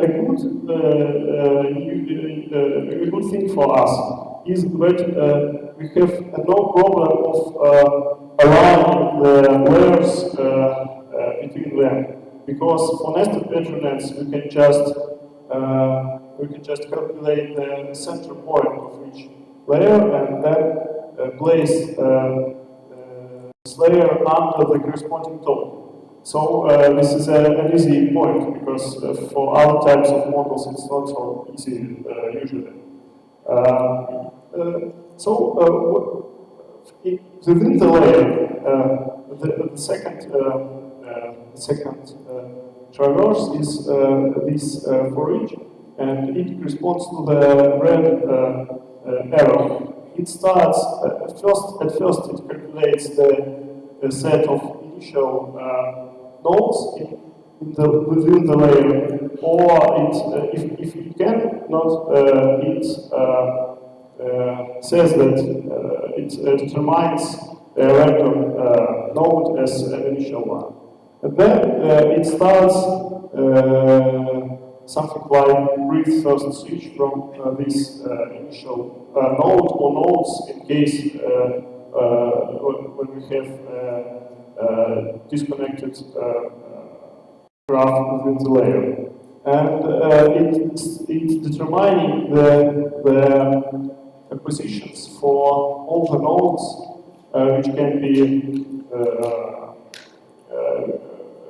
seen from the initial node by one step. And by this action, we construct the first pole of the model separation, and so on and so on and so on. And by definition, we will reach all the nodes in each layer. Then we go to the next layer and apply the same procedure. So what is interesting here is that we reveal the hierarchy by this visualization. At the left, you can see the picture made by hands, actually graphical editor, for now there are no other software that you can make the pictures like that for nested patronets. And here you see a screenshot of our prototype. You may download the code at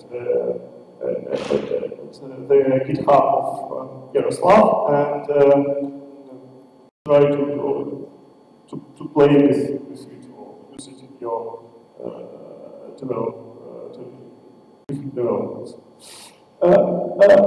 Also, there is a different implementation of the same idea for another type of patronets. These are patronets with data, and the situation is different here. Here we have always only two layers, and one of layers is dense. It contains control flow of the model, and the other layer is always and the other layer always contains only several data variables. And in such case, we also can improve the readability of a model by such separation. But this is the other case. I will just mention it here.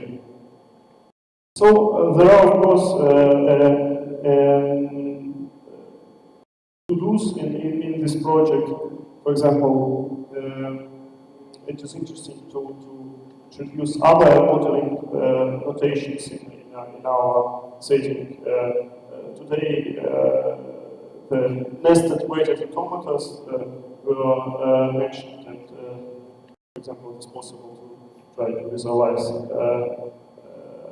such models using the same idea. And of course, what we want is to add the dynamics in our prototype to show the executions of the model at the model.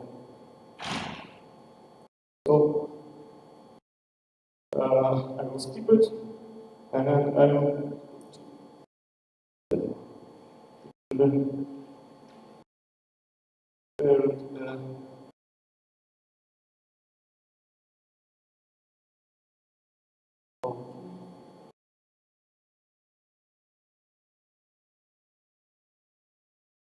and you may see how it looks dynamically. So I'm ready to for questions. Thank you.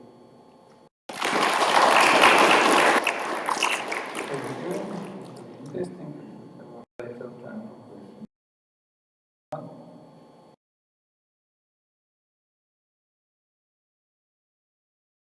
Thank you for your talk.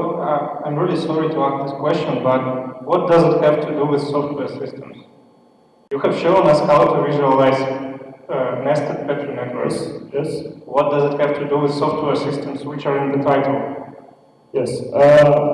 Actually, there are. If you look in our in the introduction of our paper, this modeling notation can be used for modeling, and is actually used for modeling different software and engineering systems.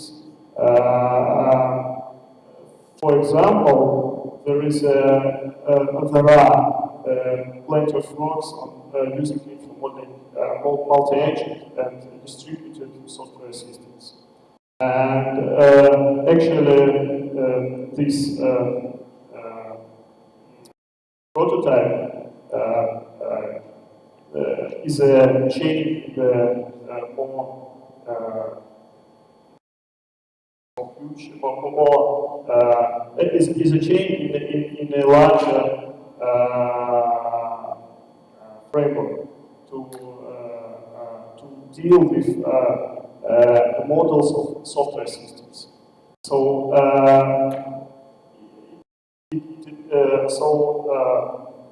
the developer use modeling notation to design the system, and then, for example, it can generate software code directly from such system. And there are instruments for that, and in this framework, you can use this idea for visualization and other blocks for other analysis or design. I mean, we use these notations for development, for design of software systems. But I agree that we also can use it for other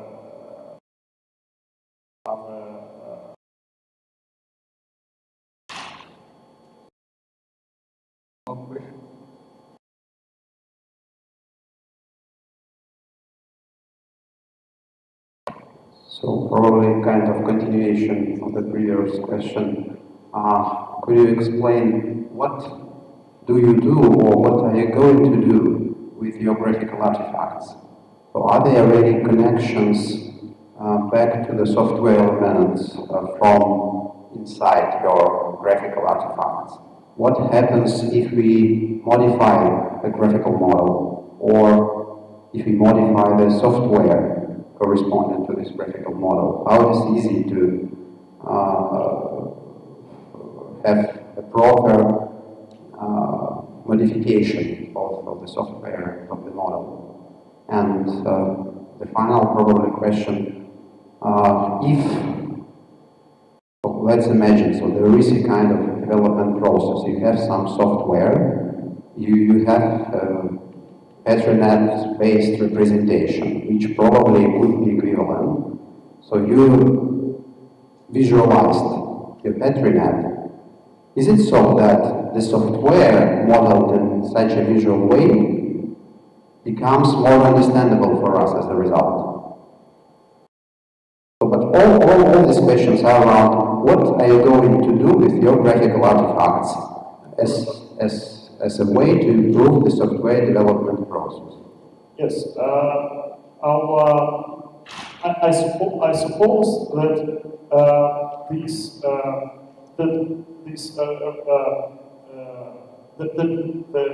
that some tool based on this prototype can be used in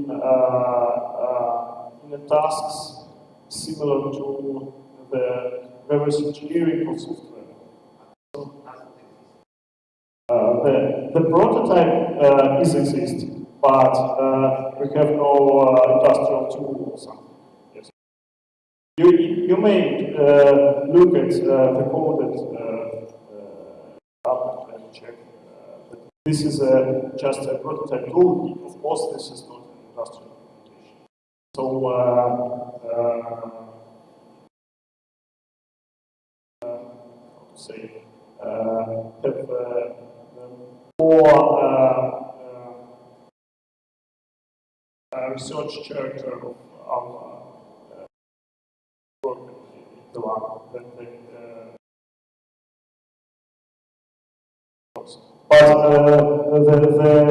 place for this approach in the software development process is the understanding of the real system behavior. Because yeah.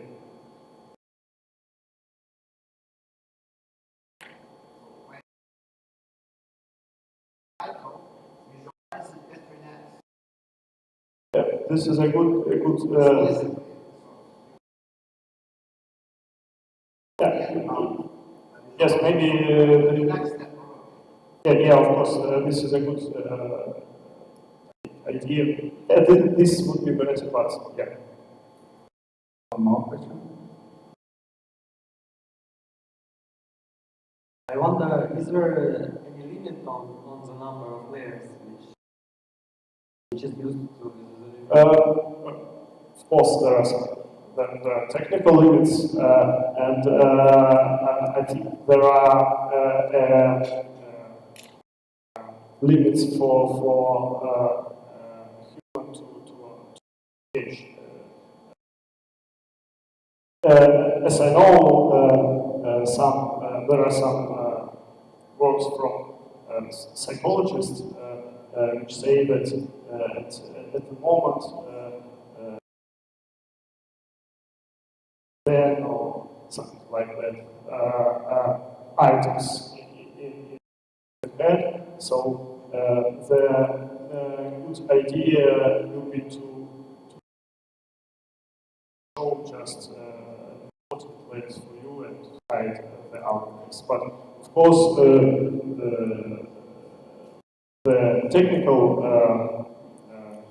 technical issues are not at the first place here, because if you have more than, I don't know, 50 layers, then understandability will be very bad. Just watch it.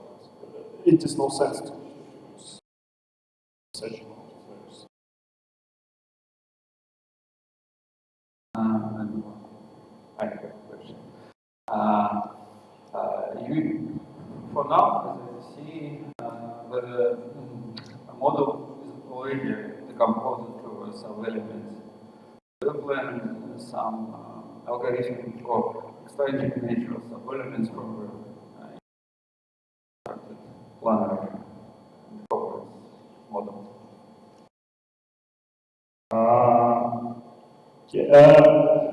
You see, yes, it is possible to combine these ideas, but you have to specify the rules for this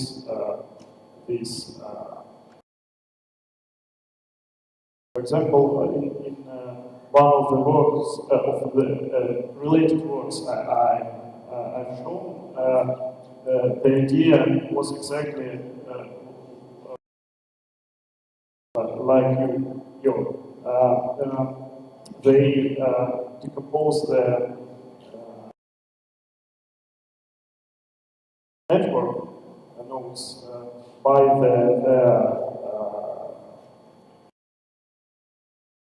by some rules, and they show the net with different clusters.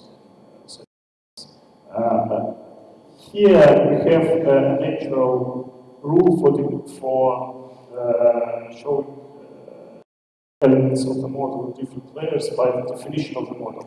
So we actually have no work on algorithms in this prototype. But yes, it can be a future deal with different. Actually, if we have some notation of some types of models to visualize in our work, then we will think of the algorithms to visualize them. Yeah. Thanks again for your presentation. No, we already started.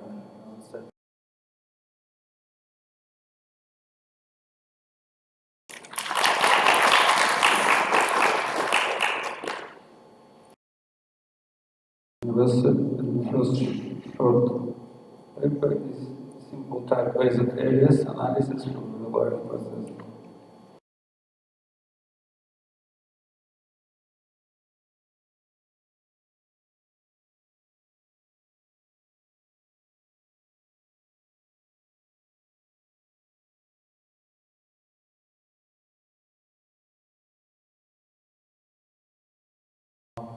Hello everyone, my name is Alexey, and I'm going to tell you about quite a well-known but fully presented in literature algorithm of type-based analysis, and there are some features of it. The first one is that we have a deal with belief processor.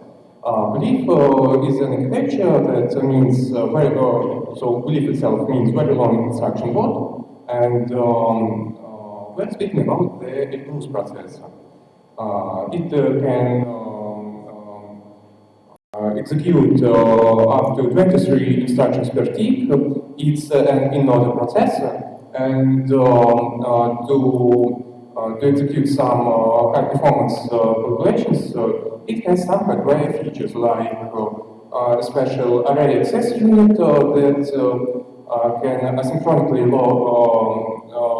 prefetch data from memory, and some features for hardware and loopback, some features for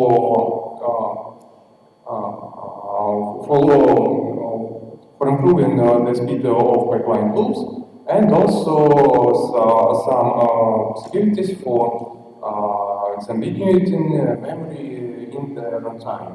So all these features need a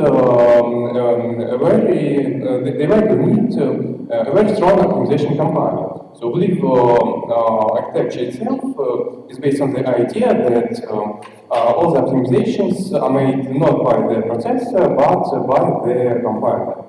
And here we come to the point that a compiler, an optimizing compiler, one of the most important parts of the optimizing compiler is point analysis. So what is it? Point analysis, especially for C, is very necessary. Its goal is to understand whether two pointers can refer to the same memory area. The point analysis algorithms are quite complex in the implementation, and also there are some problems with the program analysis itself. When we speak about command calculation, so the classical completion model. We can say that we have a very poor information about our program. So in that case, we don't know what goes to our function with the arguments, and we don't know and know nothing about the A and B pointers. And if we speak about whole program mode, something like VGCL, the algorithms of point analysis were good, but they need a lot of resources.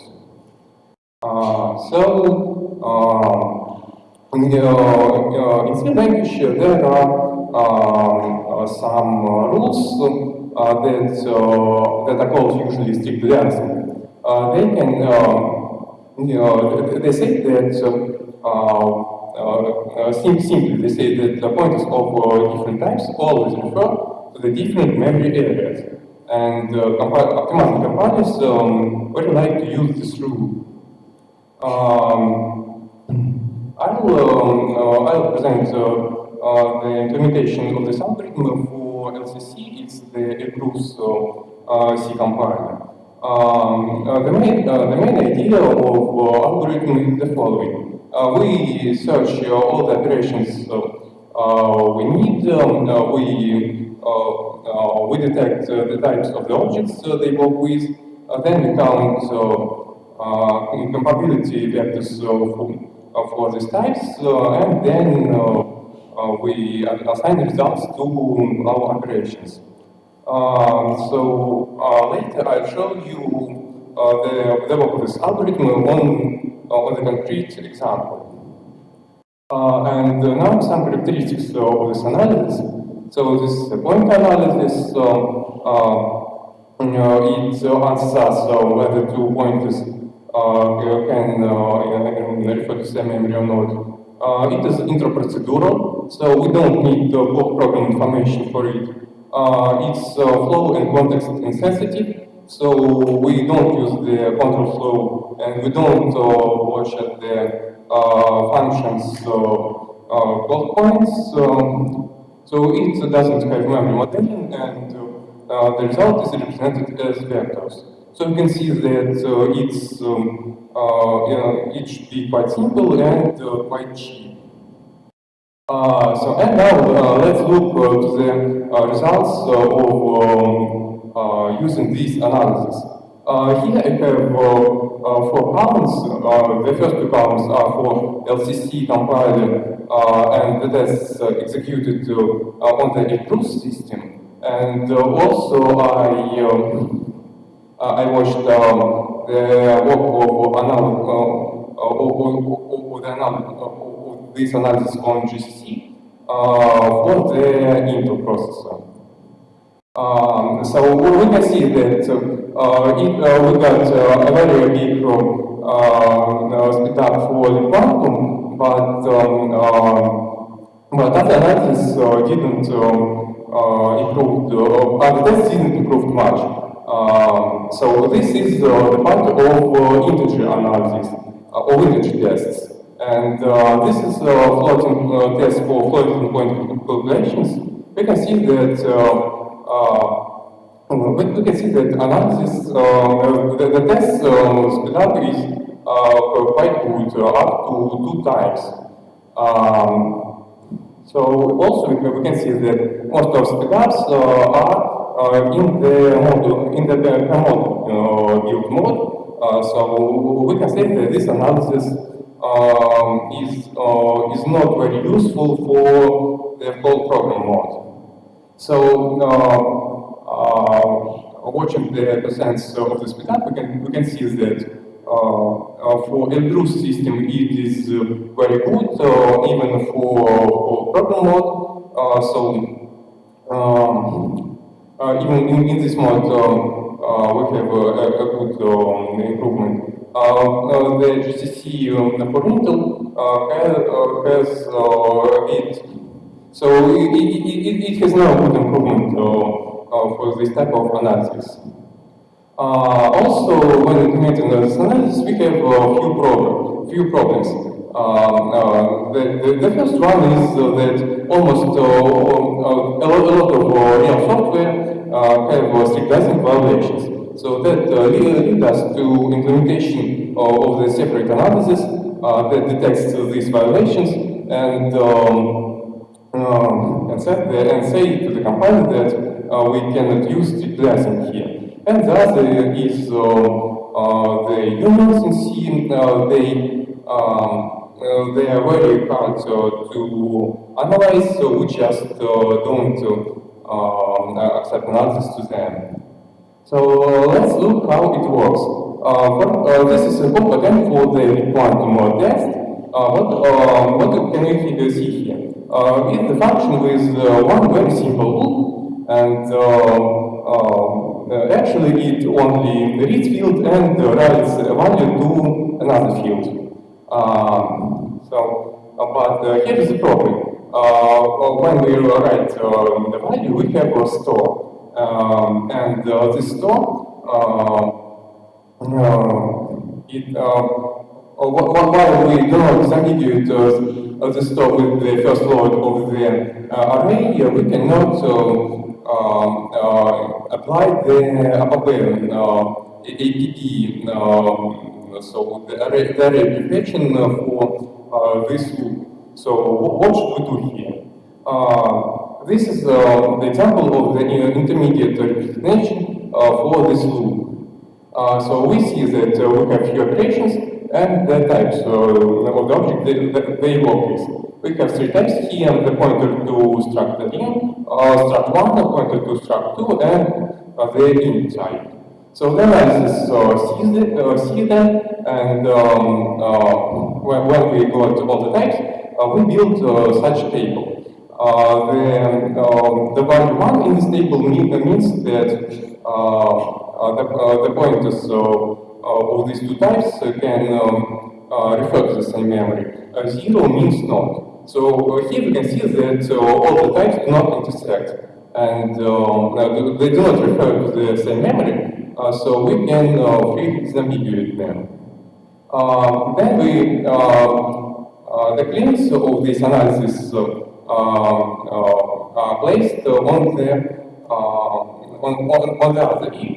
other IR that is architecture dependent.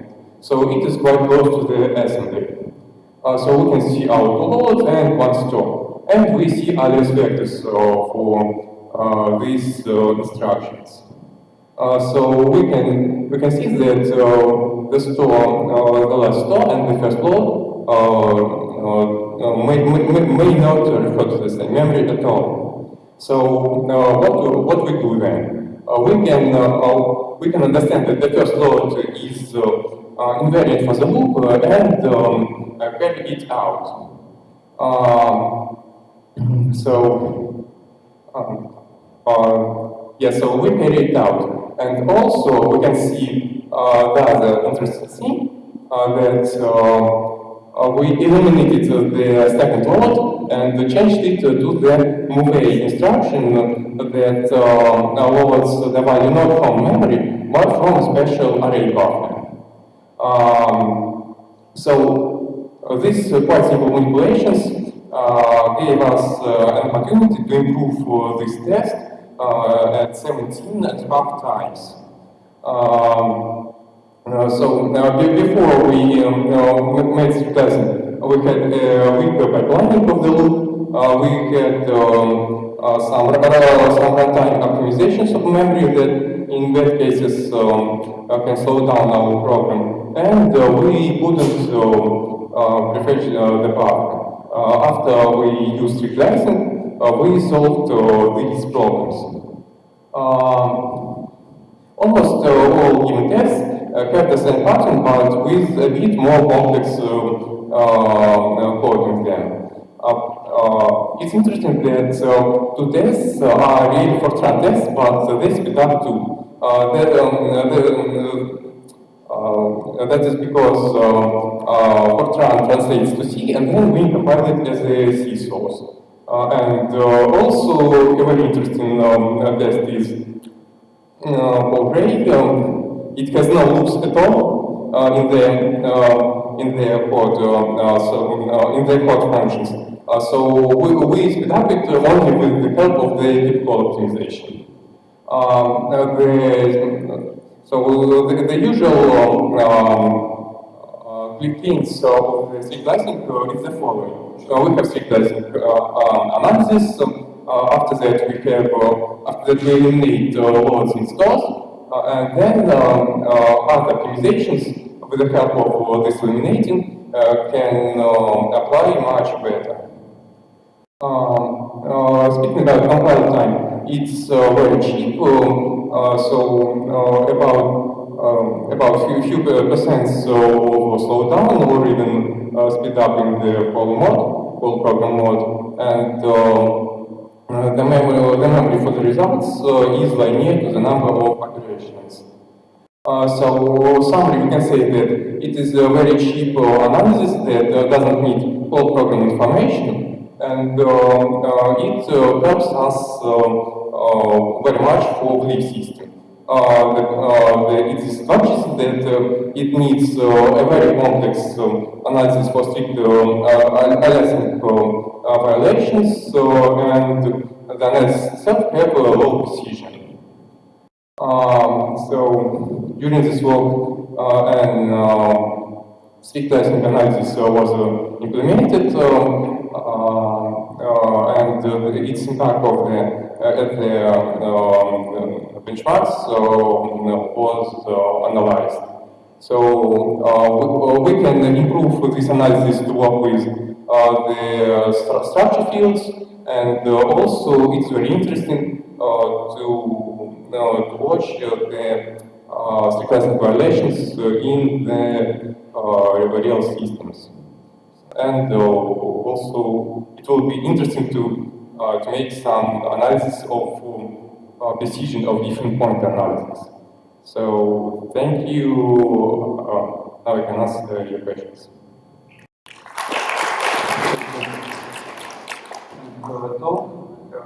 Time for a couple of questions.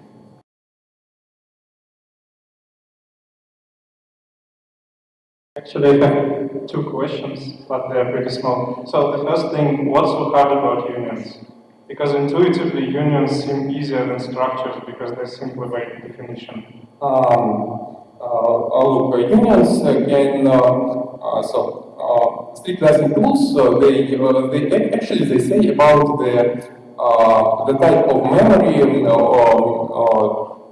the type of memory of the object. The type of memory, and union in runtime can change the type of memory it lies. So if you make, for example, read write of float and write of int, then the memory where the union lies firstly will be float, and then it will be int. And in compile time, it is very hard to detect. It is easier to. You are talking about the type-based alias analysis itself, or the violation analysis, which you don't tell much about. Because the first part seems very easy with unions, anyway. Type-based alias analysis is very simple, as you said. Yes, it is. It just works on the types of the things and doesn't do anything deeper. Well, you see, the algorithm itself is really easy, but yet it is not explored much.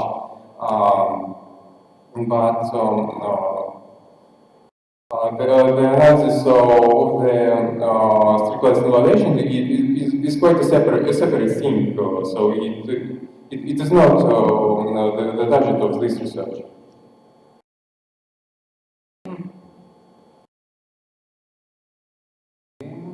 Unfortunately, no time for more questions. Next speaker is functional parser. The next step is functional parser of Markdown letters based on not combining and non source representation.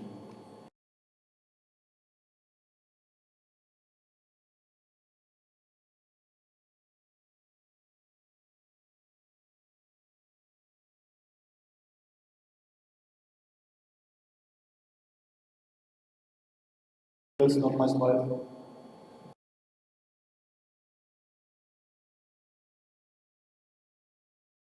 Yes. Good afternoon. My name is Georgi Lukyanov, and I'm going to tell you about techniques that modern functional programmers provide to express computations with multiple side effects. And then we're going to apply these techniques to construction of parsing combinatorial libraries and a simple markdown parser. I'm a second-year master student in Southern Federal University in Rostov-on-Don, and this is Professor Tom Polonisin with my scientific advisor. Okay, so this is the actual goals of this work. We're going to explore two approaches. First one is well-established approach called monad transformers. And the second one is a little bit newer. It's called algebraic effects and effects handlers. And in particular, we're going to look into extensible effects implementation. So then we're going to build a parsing combinatorial library on top of each of these approaches and a simple markdown parser. And after that, we're going to try to evaluate the performance of our implementation and the expressibility. So what does actually a parser? A parser is a computation that takes some kind of string, some kind of input text, and translates it into abstract syntactic tree that could be represented in Haskell programming language by algebraic data type. Parsers could be constructed automatically by parser generators such as YARN or Python, or they could be handwritten. And parser combinators is a specific technique that lets you implement parsers manually, but in a good way. Okay, so parser combinators, what is the main feature of this approach? It's widely used in functional programming languages, and it's really exploits the feature of these languages. For example, higher-order functions such as map function of Haskell. Parser combinators are trying to represent parsers in a composable way. So we have a limited set of basic parsers and actual combinators that try to build complex parsers as a composition of simple ones. And also, we are trying, so it's possible to mirror rules of grammar that we are trying to parse into the parser's implementation. This is the simple time that we represent the parsers in the Haskell programming language. It incorporates the most basic features of the parser, so it can either recognize input or show it out if it's invalid. And it is known that this type could be made an instance of monad type plus, and in order to get all the great support of monads in Haskell. But why do I actually need monads? So initially they were introduced to separate pure computation from pure ones in the pure programming language. For example, this function is pure. It takes some kind of showable parameter and translates it into the string representation. It doesn't have any kind of side effects. But the second one is the IO action that takes a string and then mutates the outside world by printing the string to standard output. So what does abstract system of pure functional programming language provide us with? It gives us static guarantees on computation permissions. For example, this function constrained on the function state that this function could only read from a database and can't actually write to it. But it's not really valuable to have a function that operates only with one possible side effect, and it's vital to have the possibility to combine such effects. So, for example, with the monad transformers library, Haskell, we can write code like that has two constraints, monad reader constraint on configuration. That state this function consults immutable configuration, and monad state constraint on a database. That state that this function could actually write a database and read from it. Kind of like that. So the monad transformers approach to combine effects. So the example for you to have some insight about it is as follows. So the effects are represented as a subclasses of monad type class, and the point is to build the hierarchy of effects on top of the most basic, most general effect class. But the main disadvantage of monad transformers is that for every new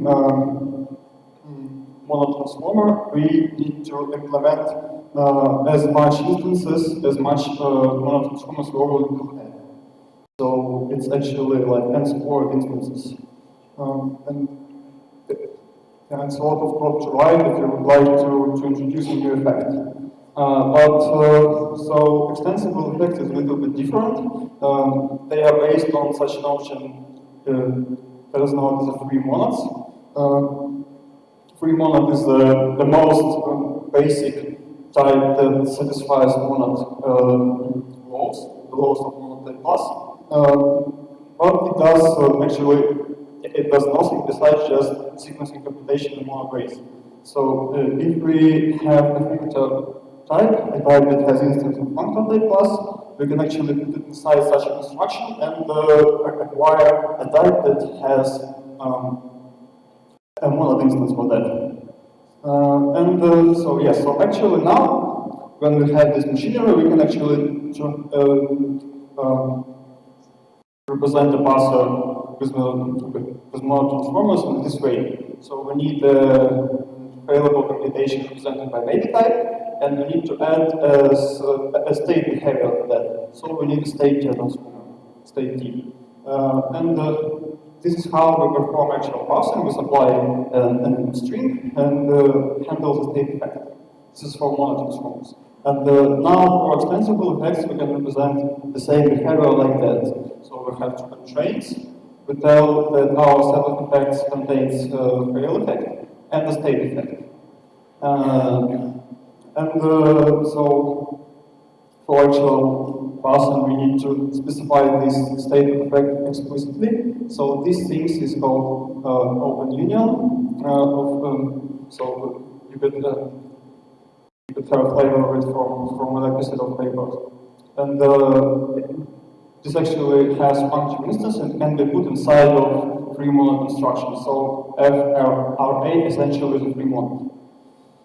So we handle effects for state and for available computation.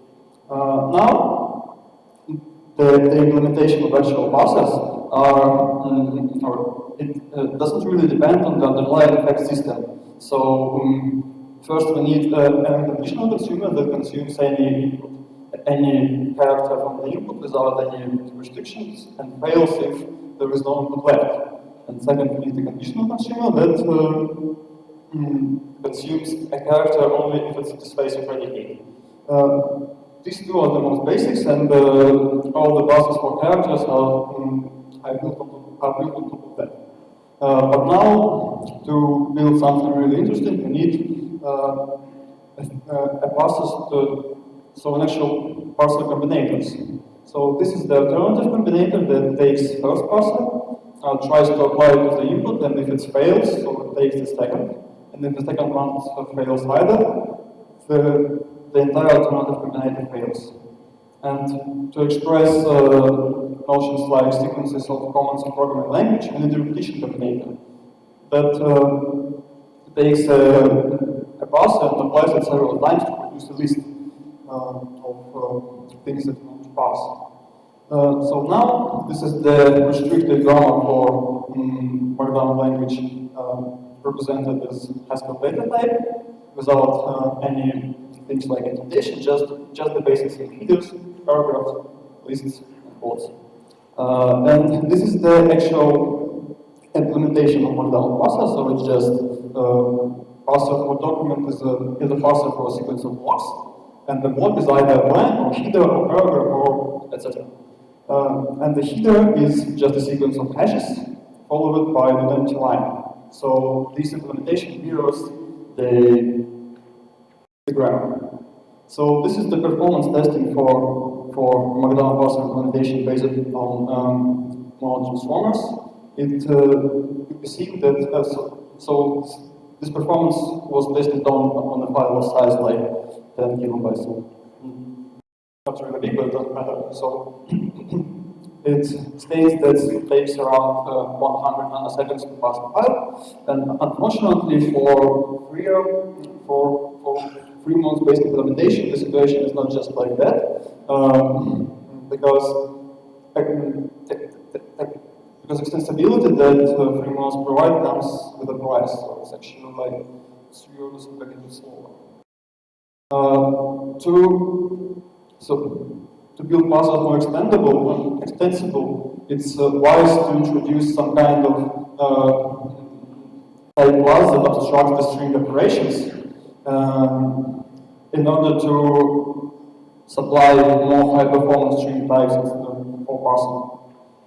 And it could be done using textual monoid abstraction that was proposed by Mario Gozevich in his paper adding structure to monoids. So it's essentially just a monoid, but with additional operation that acts like advanced operation for list. So it's just this strips atomic preference of the list.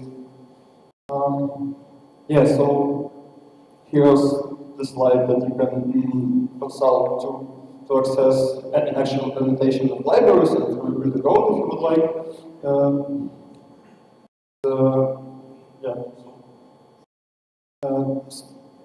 This is the reference, the paper that we have used to build, to construct this board.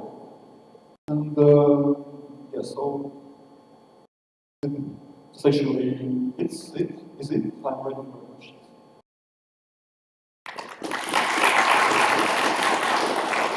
Any questions? We have a couple of them. Okay, thank you for your talk. So, do you have any ideas why do you have an overhead using the implementation of extensible effects? Because this kind of concept should be handled, most of it should be handled in compile time, and it was done on purpose with that exact purpose to replace mono transformers. And you say that it actually performs a runtime overhead. Do you have any idea why this happens? Yeah, actually, this is addressed in like this set of papers. It's like actually this one. So they built these extensible effects on top of free monods. They noticed that it's actually really low performance, and then they threw up one new paper on new CFP that have tried to improve the performance issues to solve them. I don't think that I can actually tell you, I mean, I can't answer this question in 1 minute, just like you should know. We can discuss it. So there are issues. One way short solution. Thank you.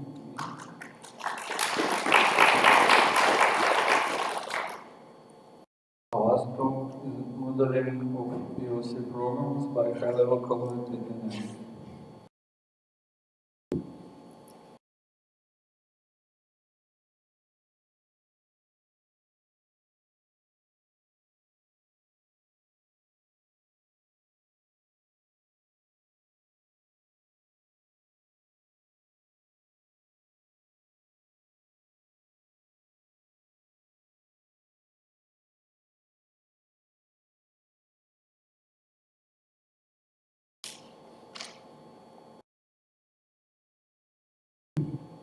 Hello everyone, I am Dmitry Putin, and the topic of the work is modeling of PLC programs with high-level collective.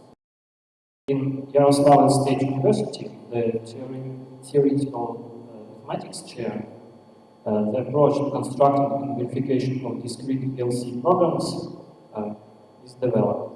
It provides availability of using model checking method for correctness analysis. The approach does not limit expressiveness of standard PLC languages.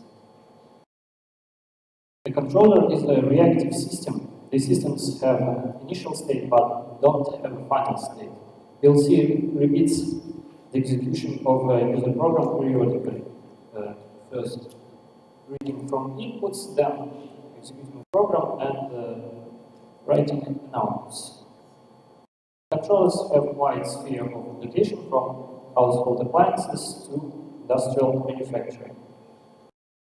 Steps of programming by specification are first, creating an LTL specification, second, construction and verification of an assembly model, and third, construction of PLC program by the LTL specification.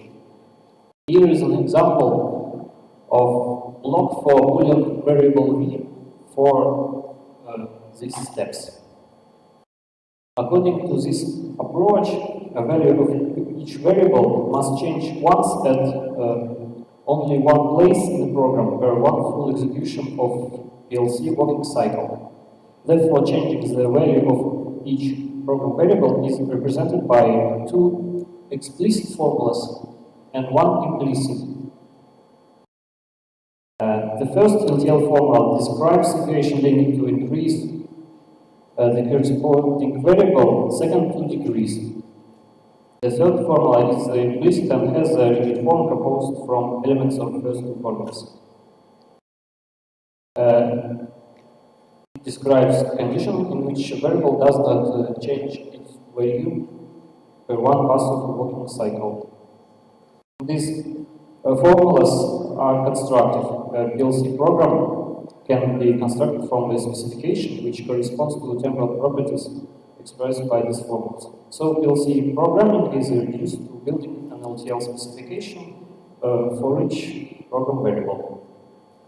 The approach is applied to the task of controlling various plants, but also there is some restrictions. A free version of verifier SMB supports up to 2 degree 59 states of the model. If program has more Boolean variables, simulation modeling may be used.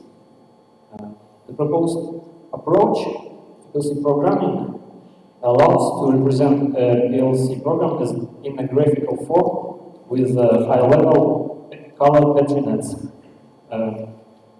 CPM tools was chosen because it has the simulation mode, the possibility to generate a state space, a convenient interface. Each variable v corresponds to the transition.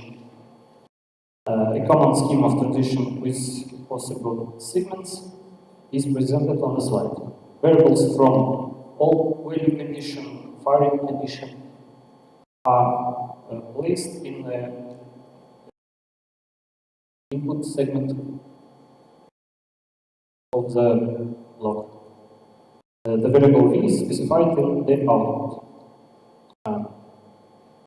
The action consists of an operator if else for an assignment. The order of transition is defined by the LTL specification.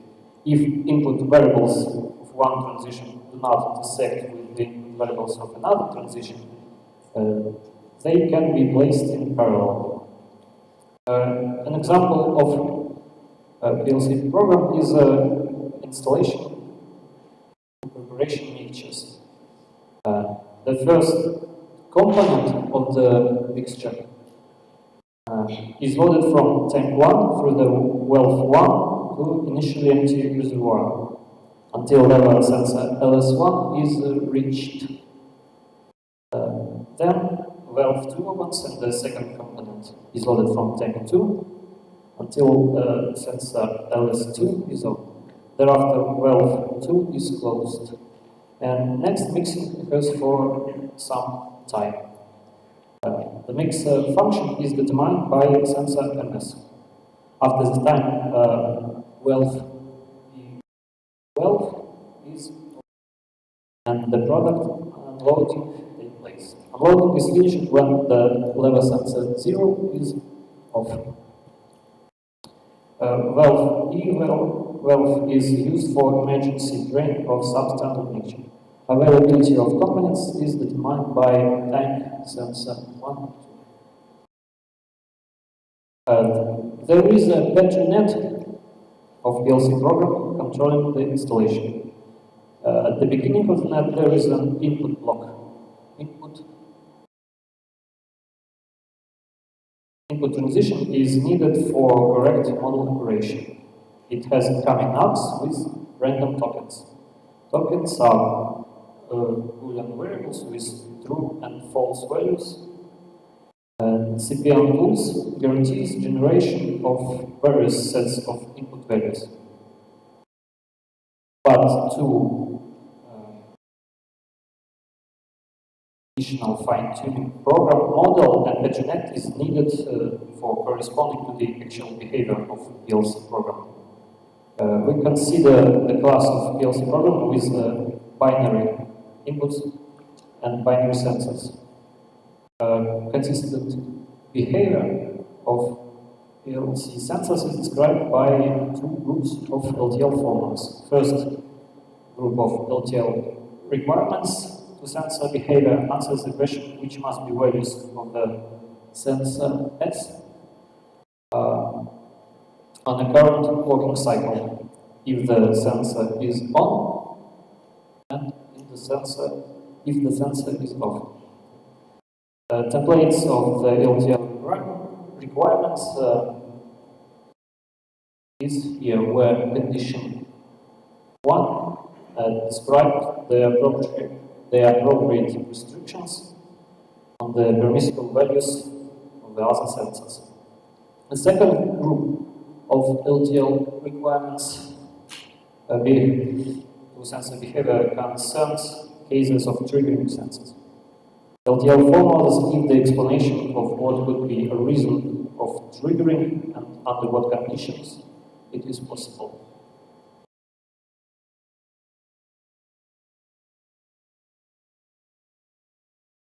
These formulas are written in a guard condition of the input transition. There is no on the scheme, but in the second tools they right here. And here is an example of checked properties for BetterNet. Most simple are those which holding is required on every PLC working cycle. They are written in guard condition of the transition B is the end of the net. For example, components will never be added to a spoiled mixture. If this property does not hold, then BetterNet stops.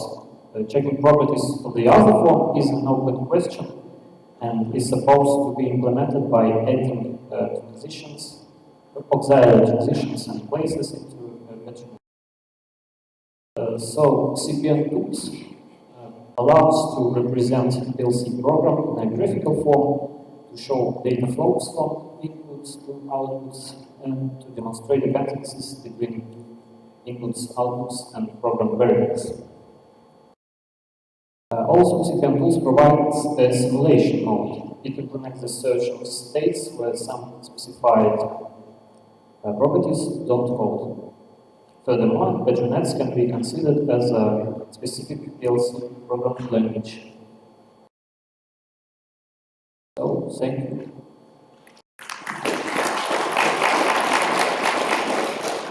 Thank you. Any questions?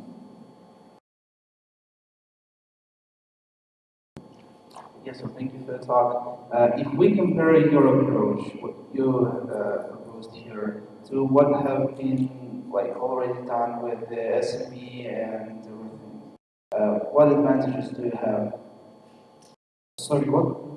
So if we compare the BetterNet approach to the SME-based approach, basically, yes, what are the advantages of your approach besides fancy it's not another approach. It's addition to the verification on SME. But if the model have more variables, then the CPM tools can be used for simulation modeling. so have you, okay, if you say that CPN2 can support more than 2 to the power of 59 possible states, have you tried actually verifying such a big model? And if so, what are the performance, what's the performance? Is it not you're just hand waving? You're saying that we can support in theory, but like I don't know. I'm no specialist in petronets, but it seems to me that like modeling and verifying something on a petronet with 2 to the power of 60 states is kind of hard. Petronet cannot generate the state space, and if the some properties like that don't hold, they like in theory you can do that. I'm talking about, can you actually do that in practice on such a big petronet? Like, does it actually work in practice? Not in theory. In theory, I believe that it works. in practice we get this net. Well, it doesn't have 2 to the power of 60 possible states, or does it? Something like 40.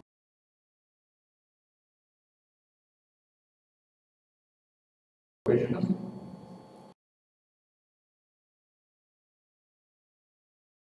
Thank you. The last presentation.